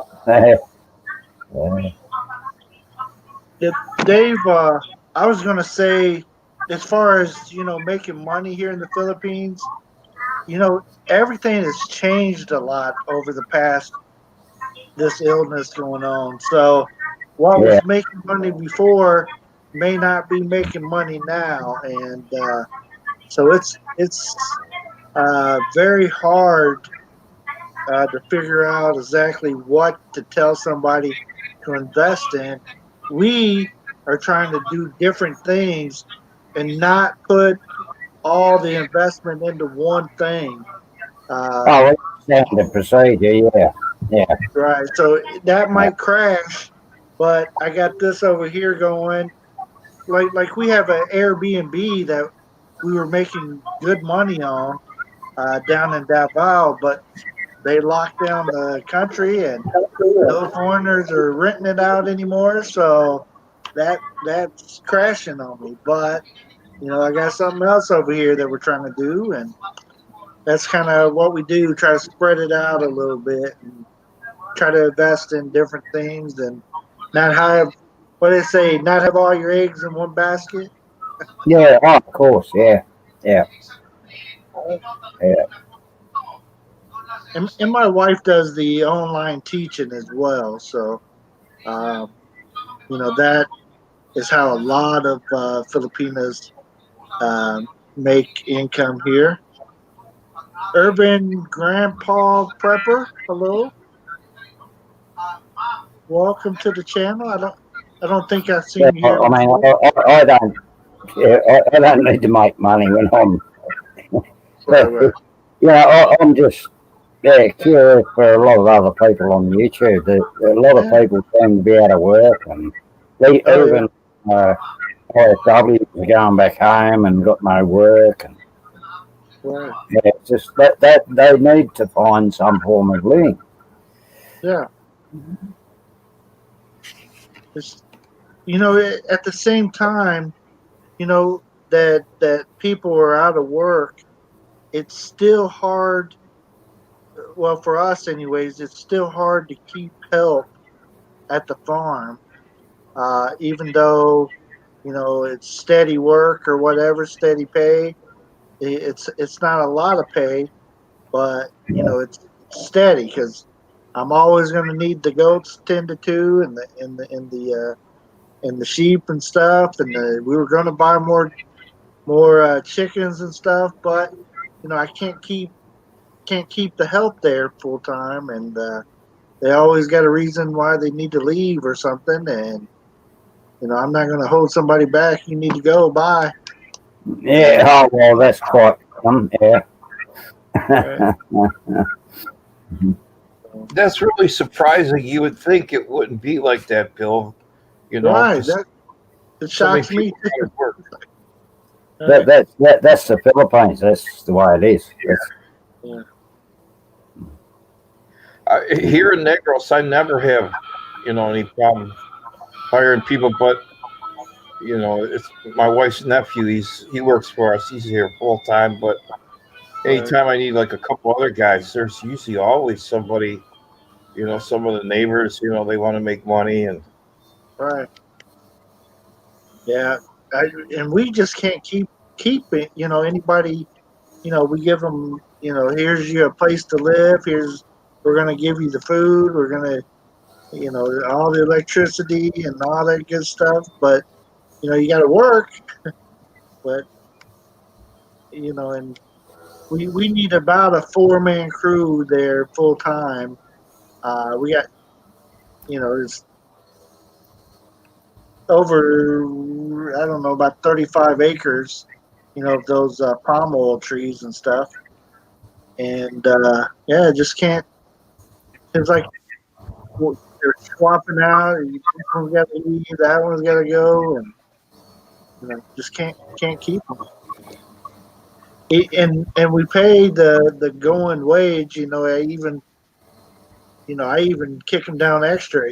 Hey, here, thank you for doing that for me. Here's a little extra. That kind of thing. But still, we lost one today, actually. So. But How does that work? Welcome. How does that work, Bill? You harvest the fruit from those palm oil trees and they crush that up to get the oil. Is that, or they cut the whole tree down? Wow. Yeah, I plan on next harvest try to be there and actually do a video about it. But yeah, they harvest it and then they take it to the processor, and then they get the oil out of it. It almost looks like a berry, like a huge grape, if you will. So you got all these big bundles of grapes on the tree that you harvest off of it, and then and they're not too hard to. I've never harvested one, but I've picked them up and stuff. So I'm hoping to be there for the actual harvest this time. Shooting Star, thank you. I appreciate that. So yeah, it's quite interesting. The going rate of it right now is very low. Where when they first got the farm, that it was a very high going rate, per kilo or whatever for the harvest. Now it's very low. The I don't know, maybe somebody said it's unhealthy or something and stopped using the palm oil. I don't know. J3, welcome. Good to see you.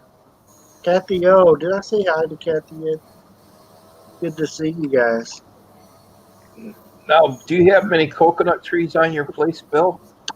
Not a ton, but we do have several. The Halfsters, thank you very much. I appreciate that. Thank you. But we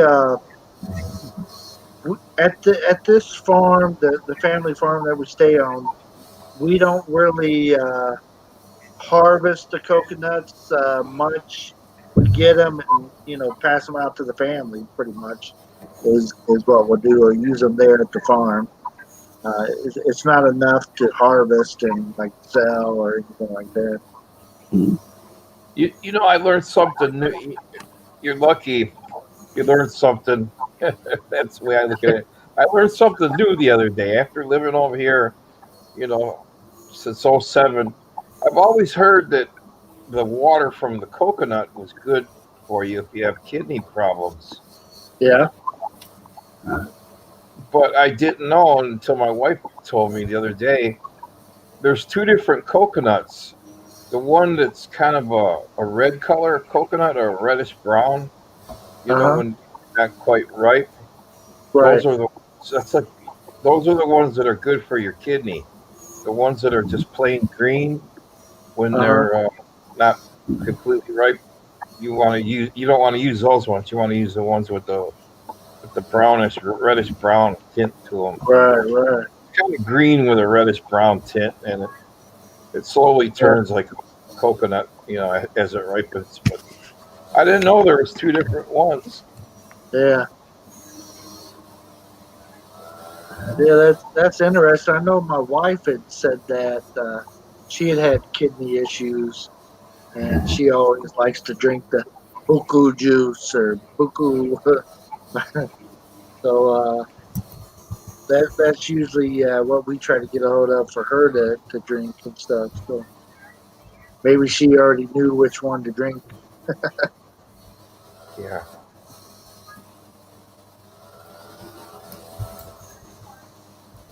No, I didn't fall asleep. Sorry, I'll be respectful. Yeah. No, look, it's interesting to me actually because people seem to assume that I ask these questions about business because I've got no interest in business in the Philippines. I'm self-funded. I need to go and make a business. Anyone that goes to the Philippines to try and make money, in my opinion, is an idiot. But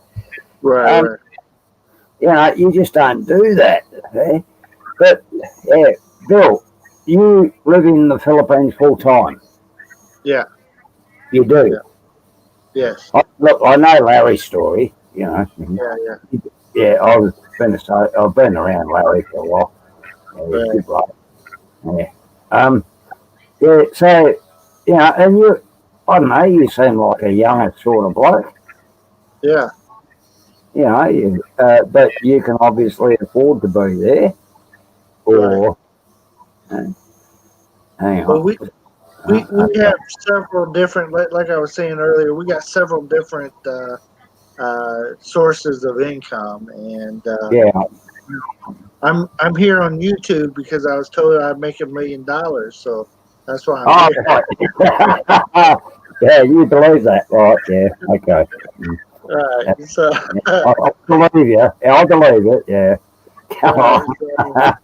So I'm just waiting for the first $1 million, then I'm good to go.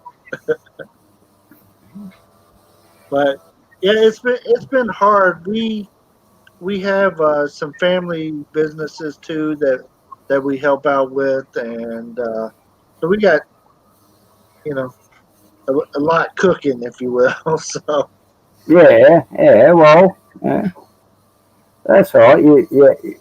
You don't want to disclose how you make a living and whatever. I don't put it all out there. I put some of it. I share some of it, but there's this is a big platform, and I'm not trying to get people counting my pocket to turn me into somebody. Is he paying the right tax? I pay all my taxes. I do taxes and America on the money I make over there, and so. Yeah, well, look, I learned years ago that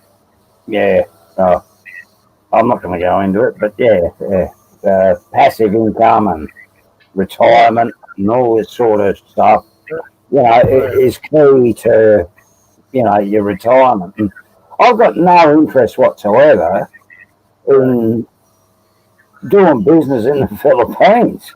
Right, right. You know, if I can't live there on my retirement, I'll go. Yeah, I think a lot of people mess around, with little investments and little things Yeah, just to fuck around with, for a hobby. I yeah, mean, you don't want to end up. There's some guys they got too much time on their hands and they just start yeah, drinking all the time and yeah, or doing exactly. Gary. it. Yeah, Yeah. it's So about keeping yourself entertained yeah, without. Yeah, yeah, most of the stuff that I've been involved in, it was to help my wife's family. right. There's a lot of them that they're just yeah. Well, yeah. Well, but look, I've always been a charity person, and that's what I do. Uh, I do that the way I do it, and that's it. yeah. Yeah, You don't need to advertise everything, do you? You know. right, right. Yeah, we share so much, on YouTube and Facebook and stuff. But some stuff, you just don't want to put out there, and you don't want to. Some people they'll share every detail, but I don't No, go into that. I don't tell everybody. Like this is exactly how much my budget was for the month, and this is how much we spent. I don't do all that. no, Uh, no, I can understand that, Bill, and yeah. You'd be mad if you did, because the trolls will just come at you. right, right. They would attack. Yeah. Mhm. Jim Desiak, we'll see you next time, my friend. I see the text Kevin Nash is talking about mushrooms and sour cream. Yeah, Hey Kevin, man, my wife made we I, grow I, mushrooms. My wife made homemade mushroom soup. She came up Fair cream of enough, mushroom. magic mushrooms or. Uh, No, gourmet mushrooms. She came oh, up with a hey, recipe look, for hey, they do courses in the Philippines on growing mushrooms to help people make a living. yeah. Yeah, yeah. Yep, I came up with a recipe for cream of mushroom soup. and it's good money. Yeah, There's lots of things you can do if you've got the space and the knowledge and it's about education too, I suppose, yeah, what interests you. Mhm. But if you haven't got any money to start, how do you start, right. And it doesn't take much. A couple of thousand pesos sometimes will get you going. Yeah, it just depends. There's a lot of Right? learning curve over here, so Yeah, we go oh that way yeah, yeah, all the time. So, yeah, yeah, I know you do. Yeah. so we learn the hard way about everything that we do. We don't want to do it that way anymore. So, Everybody okay. learns the hard way. Yeah.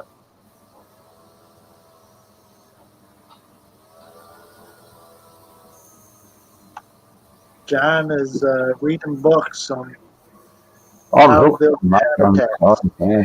Read the book Hooked, How to Build Habit Forming Products by Habit Forming Products. Oh, Yeah. I've been watching the last month or so this guy's channel.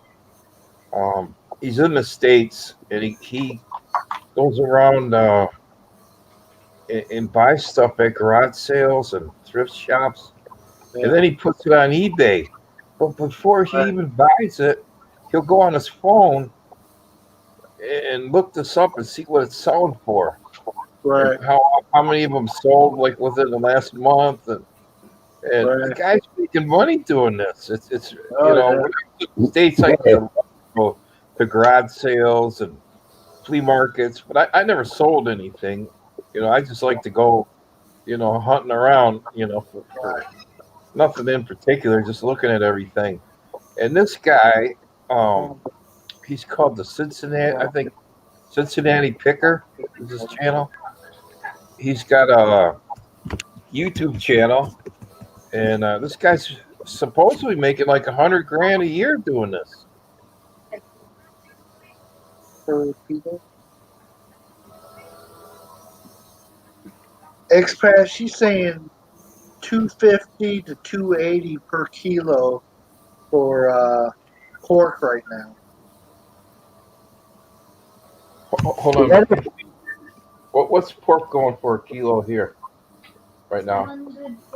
140? 140 pesos a kilo of negros right now. Do you guys have the ban going on there where you can't transport it or anything? I hadn't heard. Yeah, ours is. We got that whatever disease that's going around with the pork, and we can't transport it. You know, all that stuff. They got special I've roadblocks. seen them move. Can you No, I saw him the other day transporting hogs. Matter of fact, it was he had a cow and a bunch of hogs in his truck. He was taking them somewhere to market. Yeah, here, unless you got the proper paperwork, you cannot transport it outside of a certain area. You know, like say it's the city. That's as far. You can't take it outside of that city or whatever. Like I couldn't take it from here to Gensa, where the port is, or anything like that. So, yeah. Yeah, that dumpster diving stuff, though, expat. Back when I worked and when I was off work, you know, with my back injury, I always flipped cars. So I'd buy and sell cars. So I did a little bit of that on the side always. So if I ever head back to the States, you know, now that I got a channel, that'd be some of the stuff that I would show, you know, that I would do and stuff. Yeah. I don't know about the yard sales though. Did when you were hustling cars, did you try to stick with any particular make or model like that you knew, or did you just any kind of deals you look for? Well, the main thing that I tried to do was, you know, is it a profitable deal for me? But if it was a iffy, like I'm on the fence about it, okay, is it a car that I would drive myself? Just in case, you know, if I have it for longer than I wanted to, is this something that I would, you know, drive down the road myself? So, you know, just in case I had to keep the thing for longer than I wanted. So, but usually I was right on top of it, and I may not have made the profit margin that I wanted, but I typically never had a problem flipping one of them. Do you ever see that guy's YouTube channel, that mechanic? He's in Texas. His name's Scotty. Yeah, he actually is moving to Tennessee. Yeah, I watch him all the time. Yeah, you know, I was always, you know, I grew up in, you know, suburbs of Detroit, and you know, that's like the Motor City they called it, because right. So I was always like, buy American, hell with them Japanese cars. I started watching Scotty, and he's like, man, these Honda Civics and Toyota Corollas, they'll go for like 750,000 miles before they die. You know, and that just kills American cars. Yeah. Well, he really makes a case for those things, and I'm convinced. I had a BMW that had over 500,000 miles on it, and that I bought and flipped. But it was, you know, it ran great. You know, I did a few nicks and knacks to it, but nothing too bad. But those things kept going. I had a Toyota Tundra that had 250,000 miles on it, and still they were still so popular that I was still able to make a killing on it. And Wow. had Honda Civics, Honda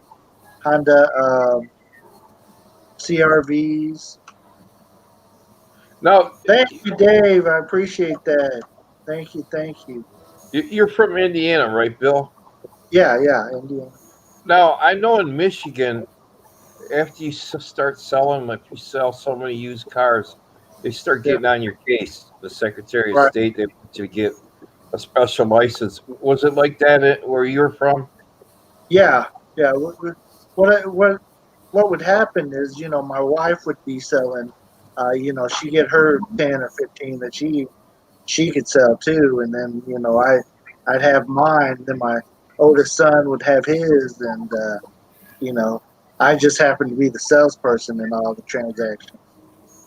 Oh, okay. So is that like yearly? Does it you start over like the following year? Yeah, yeah. Oh, okay.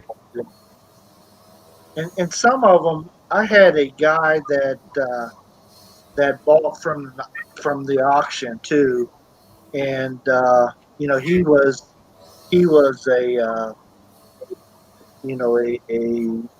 we bought from the auction, a wholesaler, and then he sold them to whether car lots or whatever.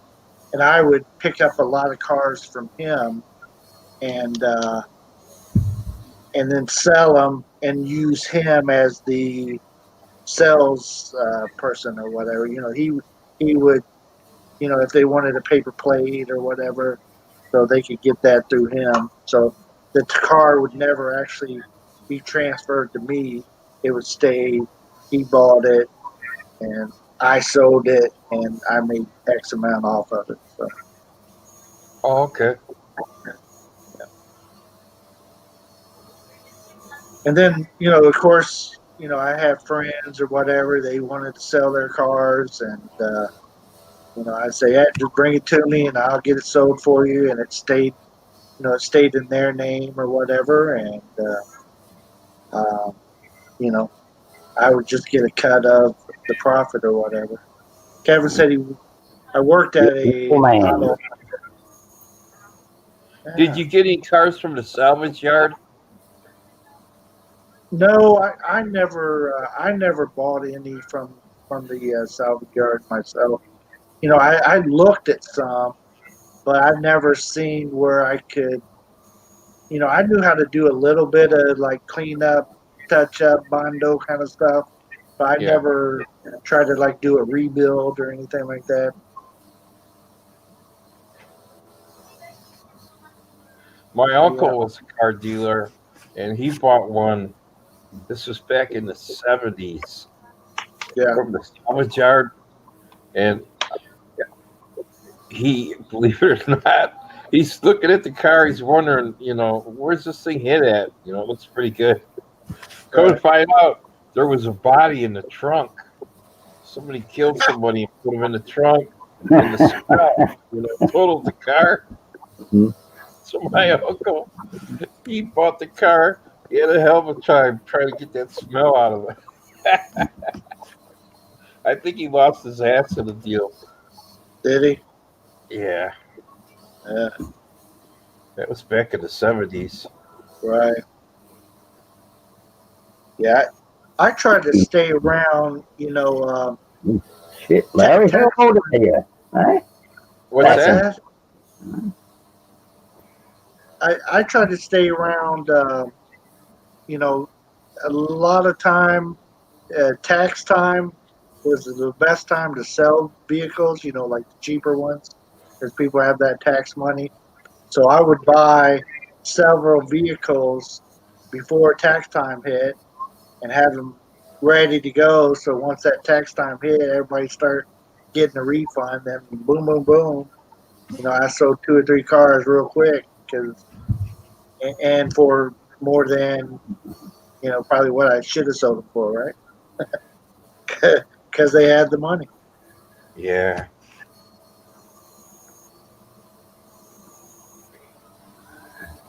I'll tell you what, Bill. I reckon, I don't know, look, because you're the sort of bloke, I reckon, and Larry, we should get together one night and just have a talk on how Filipinos can make money to No help problem. Filipinos. Yeah. Maybe we can. Maybe I can get together and do a Zoom or something where we can talk. No, I think it's YouTube. I'll do it on Manny's channel. Oh, okay. And Well, Dave, I'm no expert, a finance expert. Yeah. no, Wrong person. just different opportunities that they can look into that Yeah. not necessarily cost them money. So the thing is, a lot don't have money. Even those that are working, like I'll use Manny as an example. I mean, even with this, she's tech in computer area, but she's been cut back in hours and that too. And it's still barely livable, if you know what I mean. Right. They don't have excess money to invest. Right. It's just different areas you can look at, whether it's internet or doing something at home, whatever. But you'd like to have different experiences. Yeah. And it'd be interesting to just all get together and just talk about one topic Sure. on how you can help them. Right. That's just my opinion. I think it'd be great. Yeah, maybe I can do some research and find out what some other people are doing because, I can talk on what I've done or what we've done or whatever, but I find it very difficult in all aspects. We haven't opened like a restaurant or anything like that yet, but we've looked into it. We looked into a resort. Even thought about buying a hotel. Just we've tried to. You gotta be careful too. Right, Yeah. it's Yeah. tricky. Yeah. Yeah. Any sort of So many investment different ways. on that Do the scale. picture. We'll see you next time. Yeah, I think with having the right people there, like blokes like yourselves that live there for a long time, that have knowledge of living there, can help a lot. Yeah. And be careful of the people that are trying to. Well, I'll tell you how to make money over here. Yeah, yeah. Give me No, 25, yeah. 99. No, the last You thing is people like expats that think they can make money there. That's totally out of the question. We're looking at just Filipinos on their own without an expat. But how can you help them? Right. Someone you're not in a relationship with and getting help from an expat, Right. so to speak. Mm-hmm. What options do they have?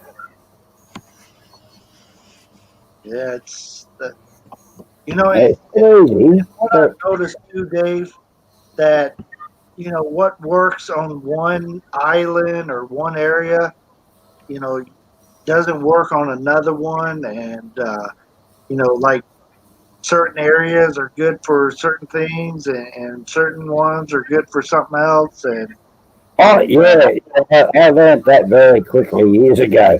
Yeah, I mean, like you look from an internet point of view now, the world is, hey, you're open to the world, right. right? So, what opportunities are there on the internet? Yeah. Yeah, there's. I'm sure you know about that, Bill. Yeah, my wife teaches on the internet. That's how she earns a income here, but it's not the place she teaches with. They don't really pay that high, and she's got to be available pretty much all day long, if you will. Yeah. And Yeah. the pay is so low. I mean, she's making dollars a day, and not an hour, but a day. And Yeah. Yeah. so So it's you're talking from a teaching point of view rather than a selling point of view. yeah. Yeah. I mean, selling is also an option. Right. Just saying as far as her personal, we got to pay so much for the internet. So time you minus out what we spent for her to have the internet, minus it out of her salary, she's not she's not really making a lot, but she enjoys the teaching, so she continues to do it.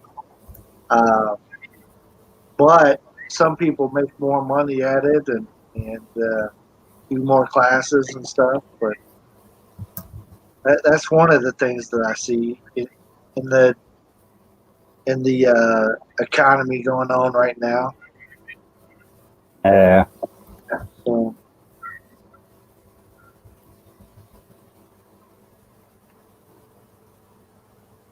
Yeah, like around here where I'm at,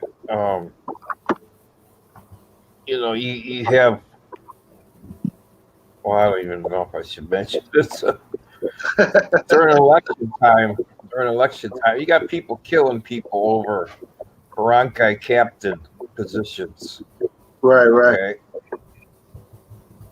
so Yep. you got to watch out what business you get into. You don't want to step on anybody's toes.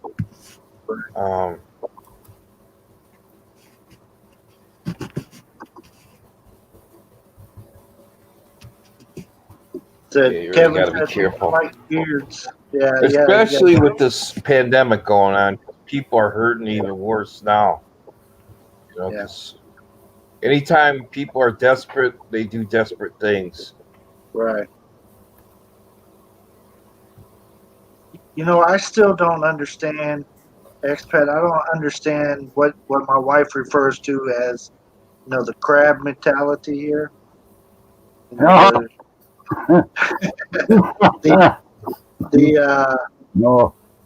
We had 2 new sari stores open on our street here in the past week.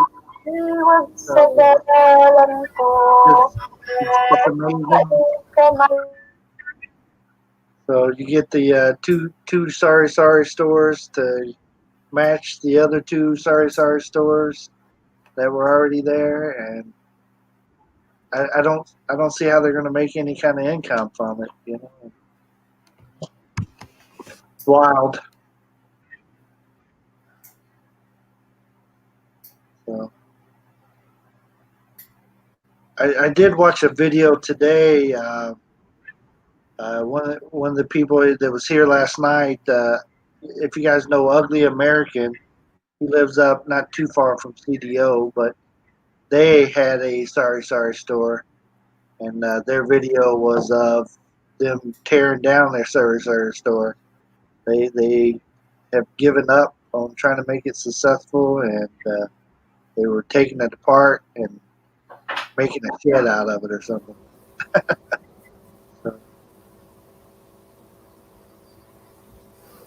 They make $10 a week by. Yeah, it's very low, and I don't see how they do it. Then you got to man the thing all day long, and that would not be something that I would be interested in, even if there wasn't 4 right here on this end of this street right here.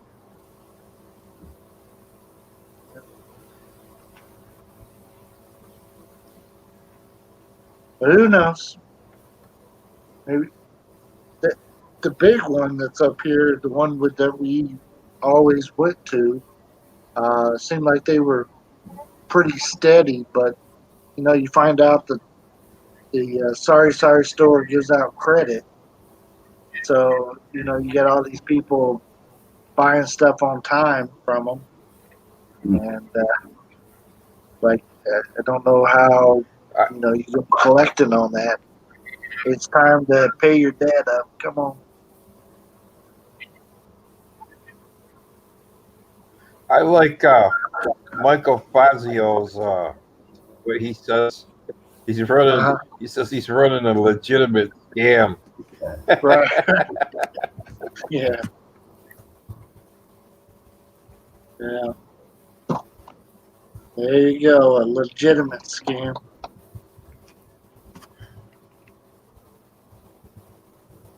Yeah. Kevin, you talk about breakfast, being a baker over here. There's a coffee place not too far from us, and I kept trying to go get coffee. When we get up early and we got to go out to, catch coffee on the way or whatever.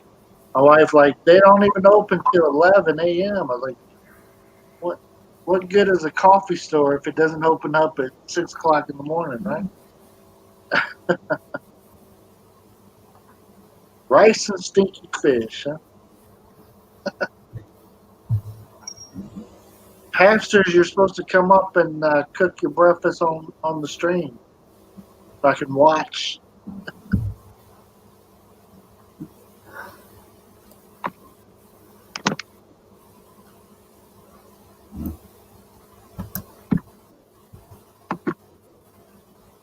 Larry might have lost his signal. That happens to me all the time. I think internet is cutting in and out. All right. There she comes. I'm still here. I'm just remaining silent. Oh, no problem, no problem. Here's the hamsters. She's coming up. Maybe she'll tell us what she's cooking. I'm trying to be active tonight. Oh, Larry's internet's cutting in and out. Yeah. Hamster, Sorry. got your mic on because I'm not hearing you. Can you hear me now? A little bit. Very strong. Okay, Mama's here. We're in trouble now. Be good. No, I said I'm not cooking. I'm Okay. I'm making my avocado sandwich. Oh, good on you. You're living luxury, eh? Yeah. That.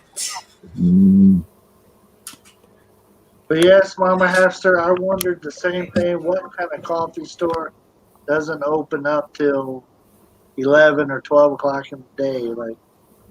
They're not open at 5 or 6 in the morning. Shut them down, close, board up the windows. Come on. It's over with. Oh my goodness. Actually, Mama could probably be a good inclusion on the panel for suggesting ways for Filipinos to make money. Well, that's probably another place, another topic, is it? Yeah, yeah.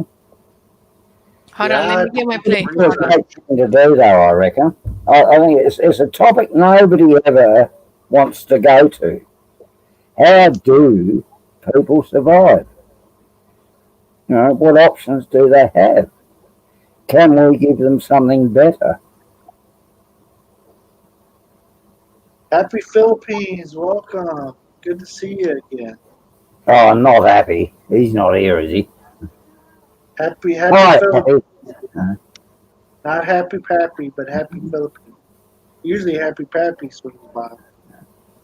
Yeah, I want to find out how serious people are. They this talk about that, but how do you actually help Filipinos?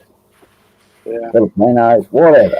Everybody knocks everything. They knock your relationship. They knock this. They knock that. Hey, what's the answer? Yeah. Let's help them make some money. Dave Knopfler, what interests you about this topic? Because I'm a caring person. So, you're sending somebody money to for No, them to make this kind of business, or no. oh, okay. No, this is how people survive without people having to inject money into, Well, what they do. Filipino has been living the way they are for Yes, years and exactly. years. Yeah. So yeah, I Mhm. mean, they do.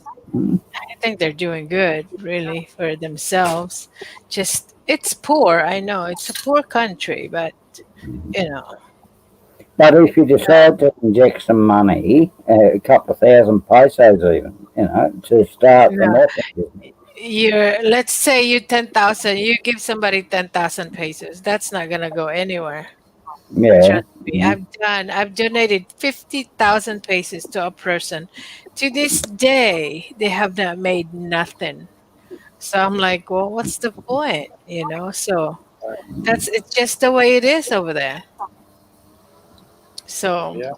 no. It's different mindset as an American, like trying to But, make a business, trying to make a living, yeah? Right. Or in that, your case, Australian. So that's from your point of view, but right. in in today's point of view, see, it depends on what sort of business you decided to put that money into. Mm. But the internet these days is a worldwide thing, and there are opportunities there for anyone in the world I to think make I money. murdered I toasted it. I think I murdered it. Mhm. Overdose, Stephen. my my croissant. It's Yeah. toasted. Goodness. Oh, mm. Oh well, No, still. I'm not eating that. But yeah, I mean, No, start again, dude. nah, that's good. That's edible. Yeah, I can eat that. Yeah. So yeah. Larry, come on. I thought you'd forgotten about all that shit. So What? I was thinking that old Is that What the real happened? Larry? one expat down there saying he he's going to donate to somebody. I won't I Oh, won't say the name. The person might show up. I don't want that. he could what? He could get a what? Lobotomy. Shit. Yeah, hey, no, leave Frank alone. He's me mate. But let, let's define it as internet opportunities. Mm. But it's I understand totally that, yes, you're wasting your time opening you know, uh, yeah, Oh what? sorry store and all that crap. That's, yeah, you wouldn't bother. Yeah. to the person though that might open it. Mm. For me, I would have to make. I would like to see a profit on, all Oh, the of course, yeah. investment Yeah. stuff. Maybe Yeah, them, all they're trying to do is make dinner for the night. Yeah. yeah, Yeah. Where exactly. I would want to make X amount, and it would Right. Yeah, work for me to do it, but maybe them it's okay. That's why they have four of them right here on the corner. yeah. Hmm. No, that, yeah, no, that's right. Oh, yeah. Got to make money for the future. It's not just living day to day. It's a business. Right. Right. It's a business. So, yeah, What's yeah. Kevin had said? I'm thinking internet technology these days, and Filipinos are on top of that. They're in social media everywhere. Surely Yeah. there's something there that they can make money at without Yeah. selling their bodies, Yeah. etc. Right. Right. But Mm. like our family here, most of them have college degrees. Most of them are in the professional. We got engineers in the family here, and we got Hmm. uh, medical professionals and government workers, and Yeah. so that's how they have earned substantial incomes, etc. Not only they were able to make their living, but they were able to invest in other businesses, etc. So Yeah.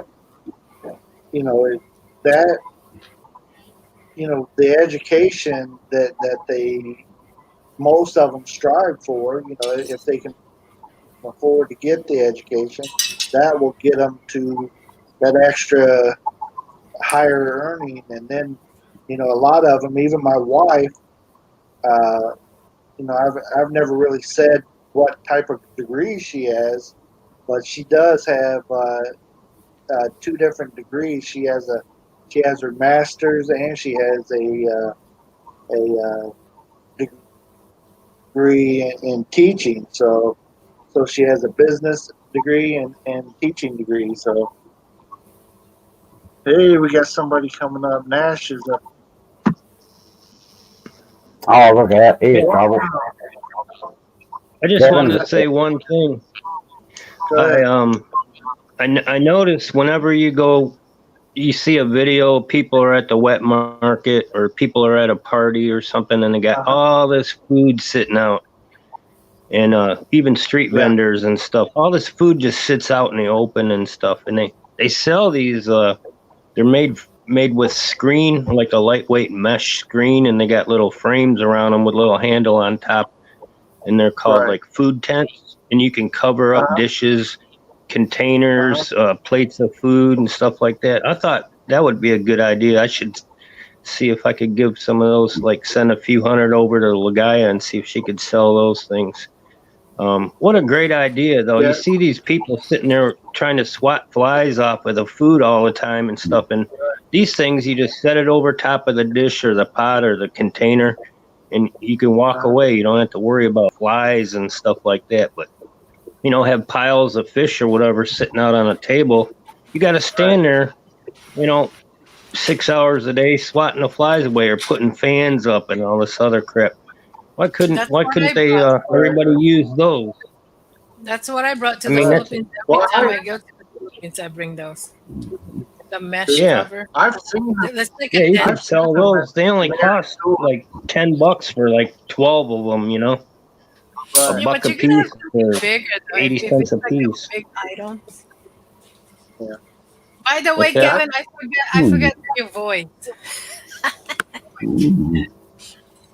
I forgot your voice. I see a lot of places with one big central fan over the top with bits of ribbon hanging off. Those mesh covers, they're real cheap to buy, and you could sell them, make 50 pesos off of each one or something. No, not have to charge a lot. No, I mean, good luck instead of people sitting there, standing there all day, wasting their time, they could be doing something else. Yeah. Well, I've seen them sell them here, but the people still don't buy them. They rather, They have them in the what we refer to as the China store. So it's like it's kind of like a dollar store if you're in America, but the stuff is like just pesos a piece, and they're in there. Why aren't they using them? Yeah, I don't know. A reject store. They even make them, like the people, like say in the mountains or whatever, they make them out of like bamboo or banana leaf kind of thing, and they just put them right over top of, but it's not a see-through. So you can't see through it. You can't see through it, but they, even they make them out of, by hand or whatever, but I've seen the netting, with the screen, and nobody buys them. They just sit out. It's kind of foolish, but it just sits out. Another thing I see is use it, Riley? What's that? Do you use them? No, I just hurry up and eat and be done with it. Another thing you see, I don't have no it's good for leftover parties steak. too. You could have it on Yeah, your table for parties and stuff. Another thing I see is when everybody's going through a line of food, you got like 20 containers of all this food sitting out, and it's supposed to be hot. It's not hot food. right. No, There's no plugs in the pots or anything to keep it hot. right. They set out maybe 10 containers of food all in a row. You get to pick out whatever food you want and stuff. That stuff's all just cold and warm and sitting there collecting bacteria and stuff, man. I can't, I don't like that idea at all. I'd never eat that food. Never. Yeah. It's got to be either kept cold or it's got to be kept hot. Right. Not just sitting in a tray for, after 20 to 30 minutes, anything will start to grow bacteria. Then it multiplies very fast after that, up to a couple hours. You're really taking a chance on getting sick eating anything out of one of those things. Yeah. So it's got to be fresh cooked or hot. Yeah. What was that? Oh, her finger. I gotta head to the store, man. That was my hand. Don't get too excited. Yeah, I just saw this flash of flesh. Flesh. I won't mention what I thought it was. Flesh. It was an up close finger. Nikes. I'm telling you, these days you never know, huh, Kevin Nash? Right. Like, people are so crazy these days. Coming up when somebody's somebody up. flashing their little tiny wiener. Yeah, you see. I wouldn't have been mind if they were like hanging like a damn horse, but damn. Gotta get a spec for that. I've heard some expats say they got sick over there from food and stuff for like a year. Really? They had to take medicine all the time for getting diarrhea and all this stuff. Oh, damn. Over there. And yeah, that's what it's from. I've been very good that I haven't dealt with that. Only thing that when I first started coming over here, I really watched for the water, and of course no ice either. So I really paid attention to that, and I knew water's the must. Sensitive toward that stuff. Yeah, so you could go into a nice restaurant. A nice restaurant, and you're thinking, this place is pretty clean and everything should be good, and then you're sitting down and you're eating a salad, and then you find out later you got sick because they washed the lettuce under tap water. Yeah. Exactly. Right there you go.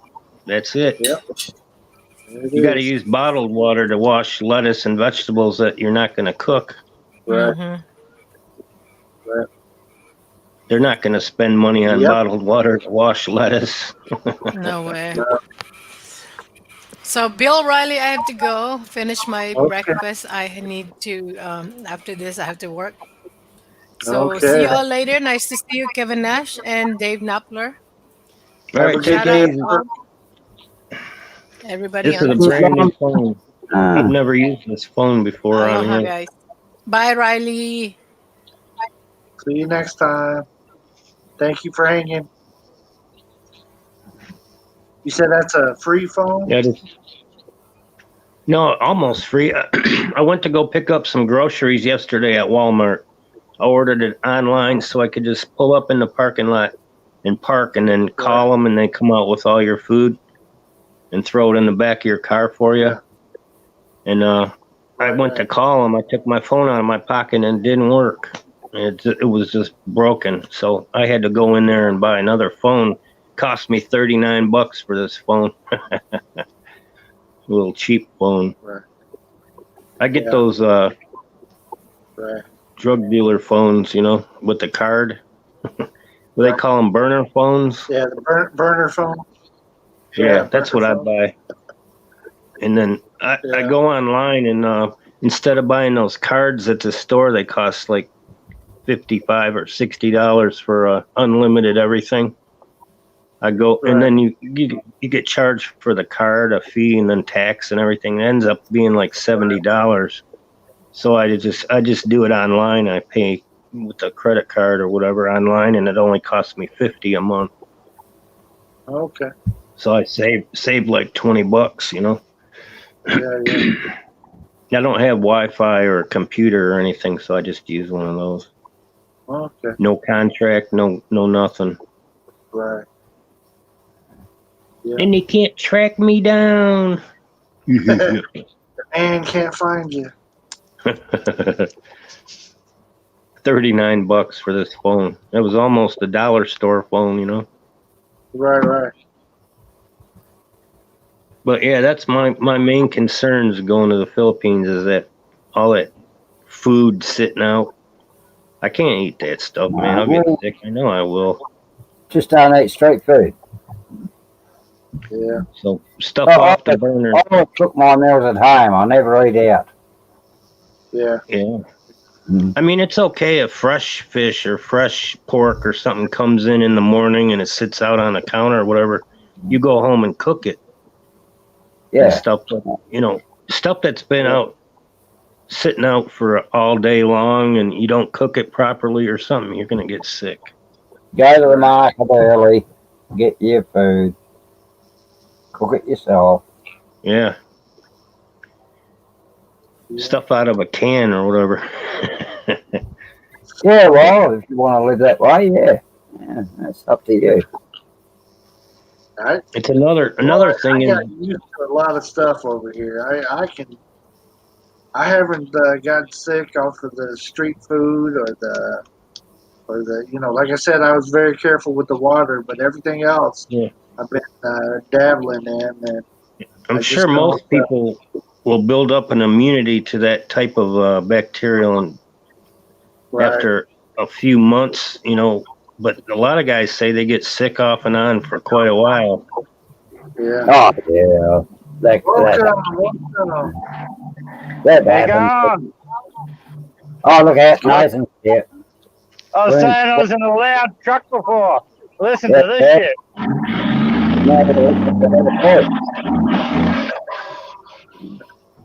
Wow. Sounds like an old Kenworth. She's a Western Star. Okay. Yeah. Are you still in the truck? That's a big one. It's new. Yeah. Nah, it's not new. It's an old girl. Got 2 trailers on, 2 side tippers. Hmm. Oh, you got 2 on. You going to see any clock? Huh? Show us a clock or 2. Madman Serpent, welcome. Good to see you again. Yeah, man. We don't see those here too often. Tandem trailer like that. Yeah. I think it's illegal. We can do what we call a quad here, which is a B double and 2 of these behind the B double. All up 165 ton. Yeah, beautiful. That's what I'm talking about, man. That's an Aussie plane. Yeah, I think they run less than 50 tons here in my state. Yeah. Yeah, well, I got 60 tons of ore in there alone. Wow. It's not going to go very fast uphill, I take it. Yeah. Hell no. Can you push start it if you got a flat battery, Nathan, or what? No, well, I got to run to the store. I got to go to the store, guys. I'll talk to y'all later. All right, thank you for coming up. If you pump the brakes up with air, yeah, then you can move it and push start it.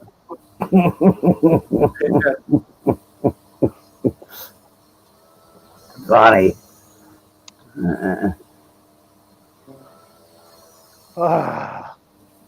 Yeah, it got holes in the exhaust though. Oh, well. Poor old girl. That's normal. Yeah.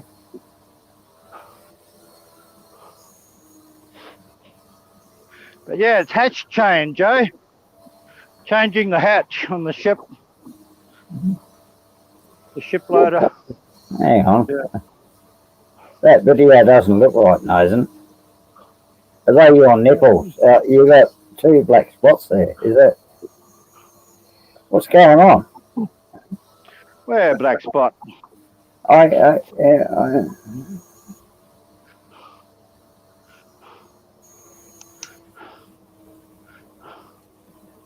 think you were wearing a mask last time you came up, so. No, he's just out of breath now. He's having to walk too far. Where are you going, That's mate? it, mate. What, you're running? What am I doing? No, we're hatch change. It's time for a pause. Oh, it's coffee, mate. The territory's own. Oh, yeah, right. You bullshit Alex. Iced coffee. Iced coffee. Yeah, well, I was all sort of geared up for night shift, you know. I'd sleep all day and YouTube all night, but I've been out in the Kakadu Highway working, and now I'm geared up for day shift, you know. So I've had a few hours sleep this afternoon, but that's about it. So that's the sign that that's what you're drinking. I've had a couple of big energy drinks tonight already. Yeah, I reckon. Yeah.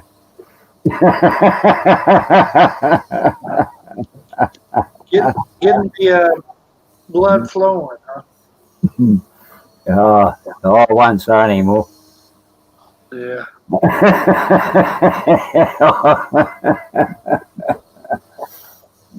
Hey, Mama Hapster.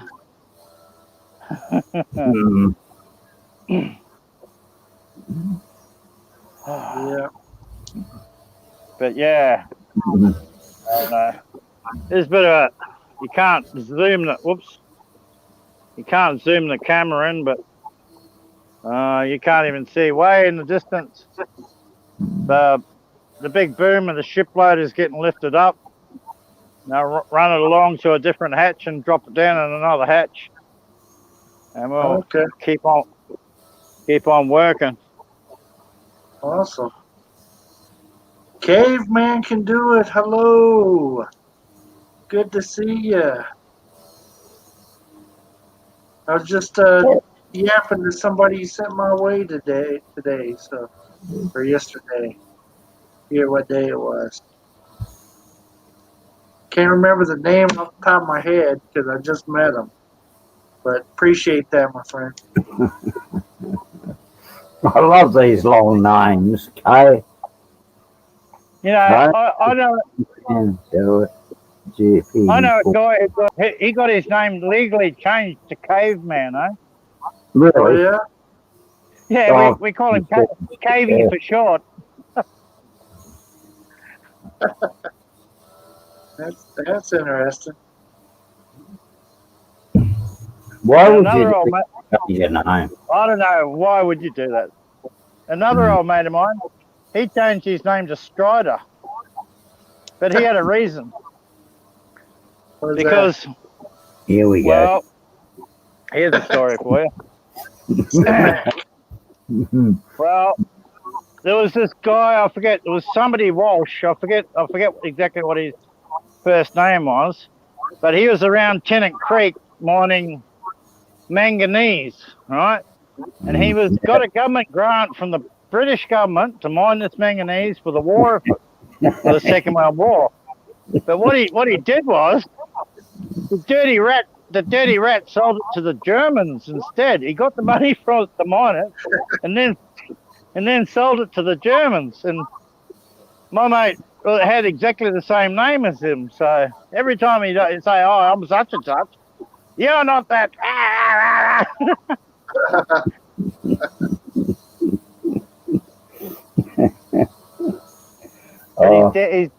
He's dead now, old Strider, poor old fella. Yeah. I'll tell you what, I've met some wankers in Australia in the outback, don't worry. Oh, yeah. Mate, I was just working with a bunch of them, I'll tell you. That outback does some funny things to people, mate. Oh. But I've had a great time in the outback, Nathan. I'll tell you, I've met so many beautiful Aboriginal people or Indigenous people. I shouldn't. Yeah. Yeah, and I'll tell you, they are the bloody best. Without a doubt. Dave, without a doubt. Absolutely. Hey, unbelievable. Like, you always used to get warned, you know, hey, don't cross that desert because your car wheels will be missing and all this sort of shit. You know, and they take it off at night, and they do. You know, don't be mistaken, they do. But I'll tell you what, I've had nothing but fun with them. Yeah, they're beautiful people. So now, are they mostly in one area there, or are they kind of spread out? Oh, they're spread out all over the place, but we've got a huge population of them up here. We've got, I don't know. It's populated on the coastal areas, and anywhere inland, you're basically running into Aboriginal communities. Okay. Yeah. Is that right, Nathan? Yep.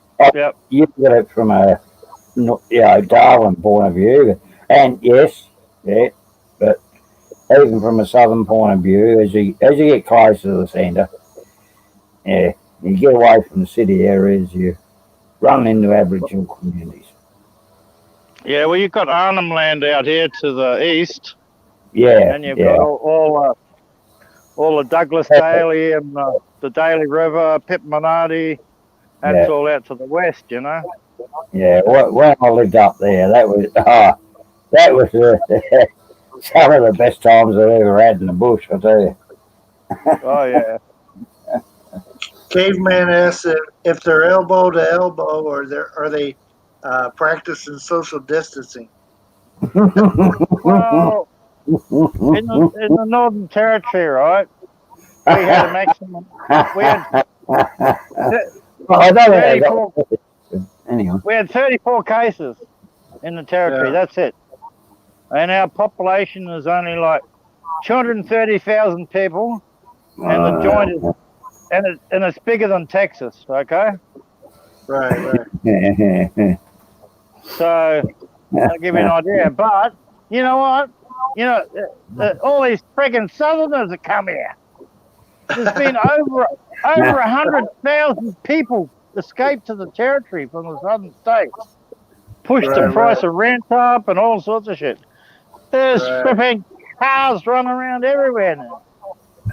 When did this happen, Nathan? ever since we opened the place up in July or August, whenever it was. Yeah, we're not allowed to leave Victoria.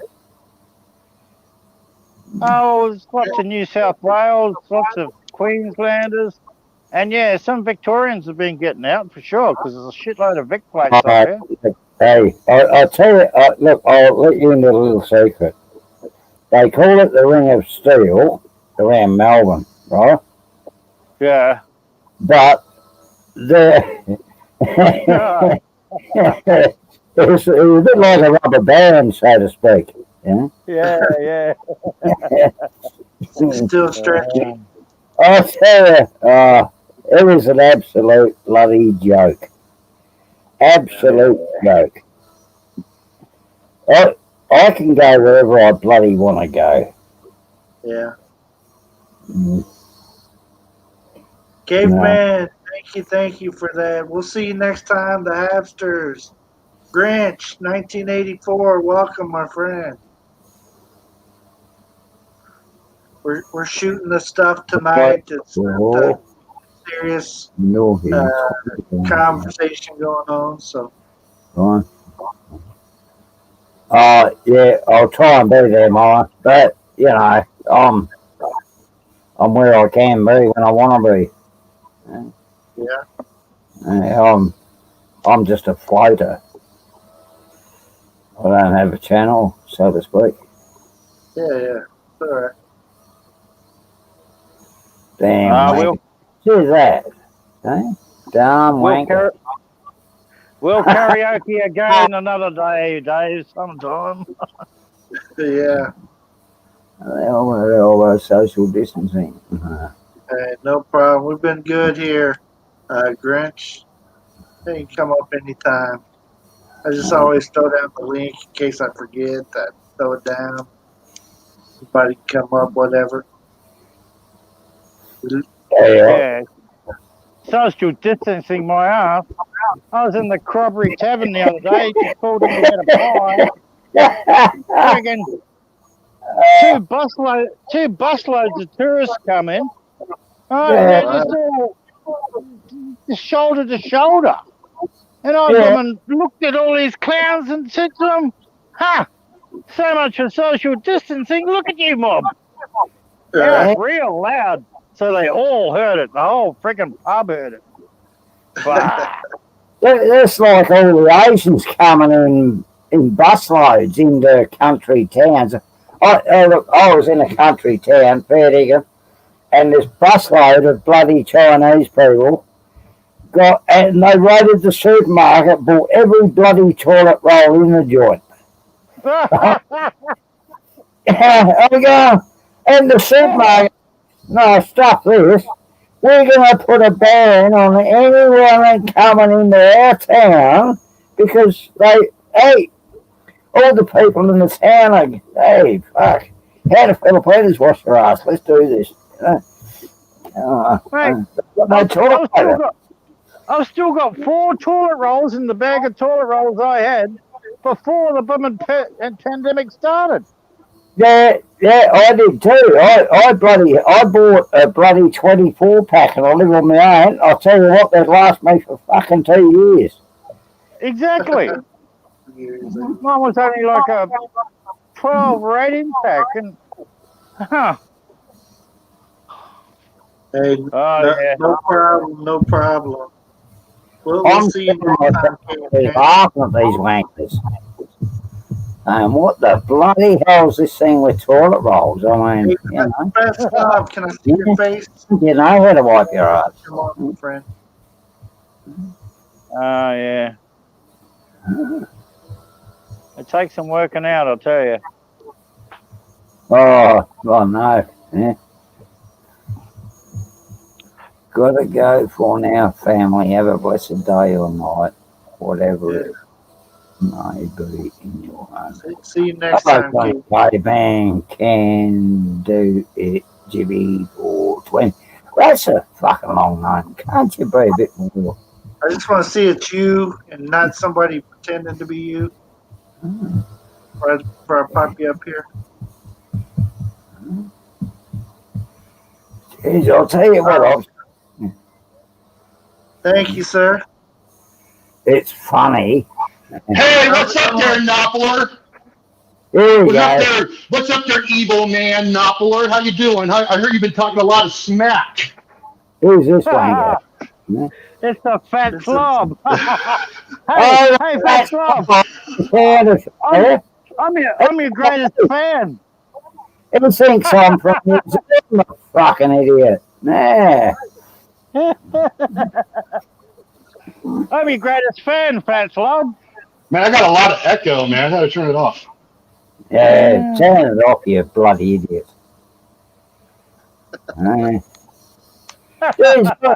Slob, boy. Noppler, you just got coached by Mrs. H about how to handle yourself in the Philippines, boy. Hey, what? Eh? What are you talking about, idiot? It's the fat slob. Yeah, but hey, let's get in to talk some sense, can we? How you doing, Nathan? On the table. Napa, you're gonna quit. You're gonna quit harassing the women on YouTube. What women? All the women you're harassing on YouTube from your hospital bed at the senior center.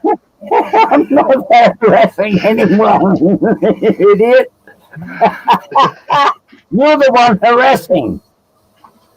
All the Filipinos love me. No, you want to take money from me, but I'll tell you what, she's gonna fix you right up. Don't you worry. You can have everybody else on YouTube but Manny, all right? You idiot. You idiot. You idiot. Why are you calling yourself sir? Why don't you call yourself dummy? Dummy Dave Knoppeler. ATM machine. Hey, stick to Thailand, boy. Stick to Thailand, boy. That's where you belong. Go with it, scum. You know?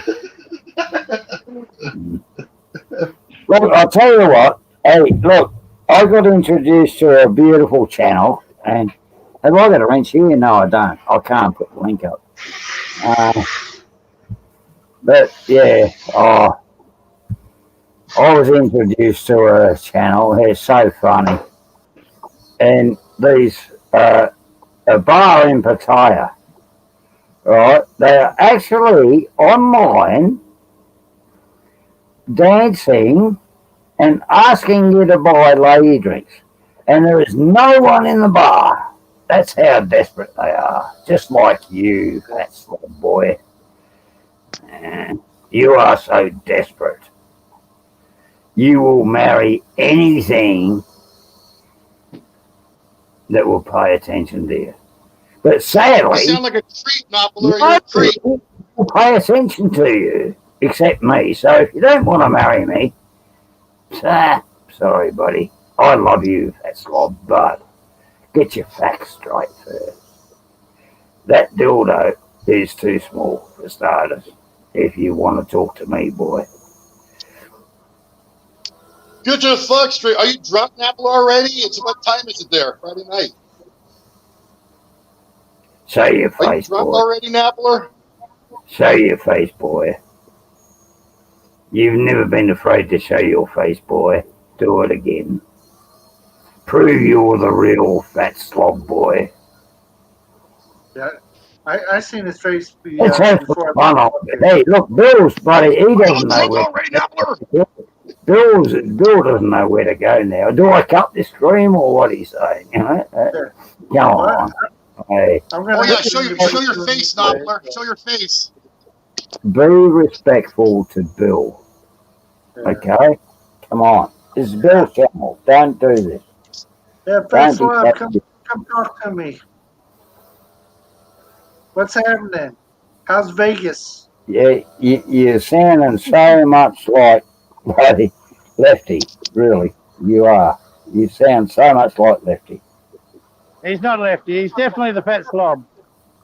Without a shadow of a doubt. I know the voice. Anyway, Yeah. I've got to go back to work, guys. See you guys later. All right, see you next time. Good to see you. Okay, I've seen you, fatso, but Yeah, hey, Vegas listen. is good there, Mr. Riley. Where do you get your information from? Because you are so misinformed, it's not funny. I've never ever lived in New Zealand, okay? And that just goes to show what sort of fucking idiot you are. Oh, sorry, Bill. I shouldn't have sworn. Sorry. But, you know, that's who you're talking to, isn't it? Right. Bloody idiots. Well, you know, I try to have conversations with everybody, you know, whoever they are, whatever they do, you know, treat everybody, you know, like people.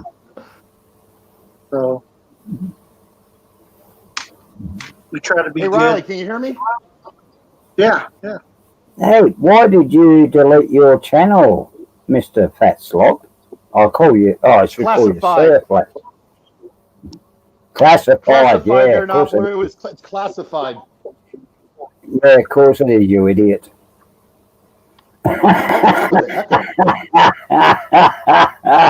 That's why you can't have a channel again, isn't it? Hey, you idiot. Let's talk classified. You wanker. Oh, that's an Aussie term. You Sorry. wanker. You wouldn't understand that, would you? Because that's not a New Zealand term. Because I've never been to New Zealand, you idiot. But Hey, what are you eating tonight, Nappler? Meshed peas or you eating like cat poop at the senior center? sorry, I missed that. You're breaking up. Eh? Mm. Oh, your father's condom broke, I reckon. But hey, anyways, guys, it's fun, but it is my 3 hours is up. So I appreciate everybody coming up and hanging out with me, Nice seeing you, keeping Mr. me Riley. entertained tonight. What's that? Thank Nice you, seeing you. sir. Have a good weekend. Hey, you too now. Nappler, Have fun. Nappler, look. Nappler. Hey, Nappler, look. Hey, Slob. Hey, start a live stream. Slob will come on. Dave, it was appreciate you coming in and If you can, you wanker. my friend. Hey, good on you, Bill. Thanks for having me, man. I appreciate No it. problem. Hey, Yeah, we had a great talk there, man. It was good. yeah, I really yeah. appreciate it. Man. Yeah, we'll try to talk about that your topic. You know that you brought Yeah, up earlier. We'll try to do a stream about it coming up. And I'm just trying to help. You know, yeah, I trying to appreciate help it. some Filipinos Yeah, on some form of income yeah. It's a good. without that slob having to sort of put so much money in. You know, like, Right.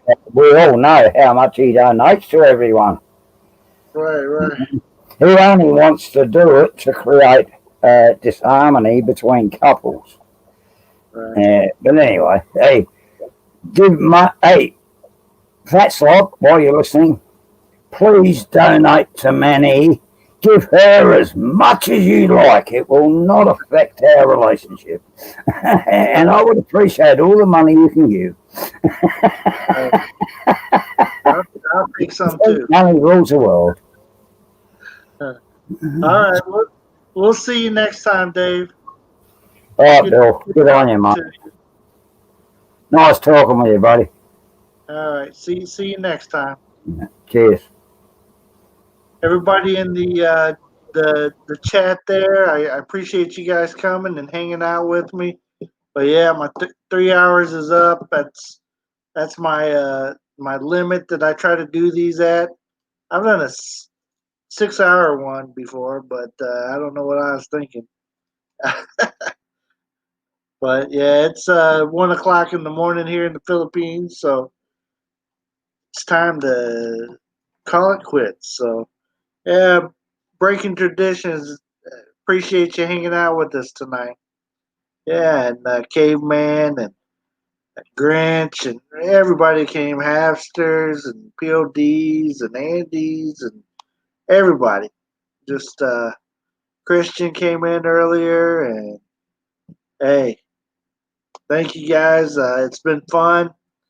We still had 7 people in, and hopefully, yeah, we'll try to have a good weekend. You too, Fat Slob. Hopefully, you hit for big in Vegas there. Mars, hello. We're just ending it. It's not just a name now. I'm actually trying to get off there. So, but thank you for coming in, everybody. There's Mars. If you don't know her, check her out. And guys, it's been fun. It's been real, and it's been real fun. So next time, everybody, we'll talk to you again. Bye bye. Gotta get a good saying when I'm ending. Okay, bye bye.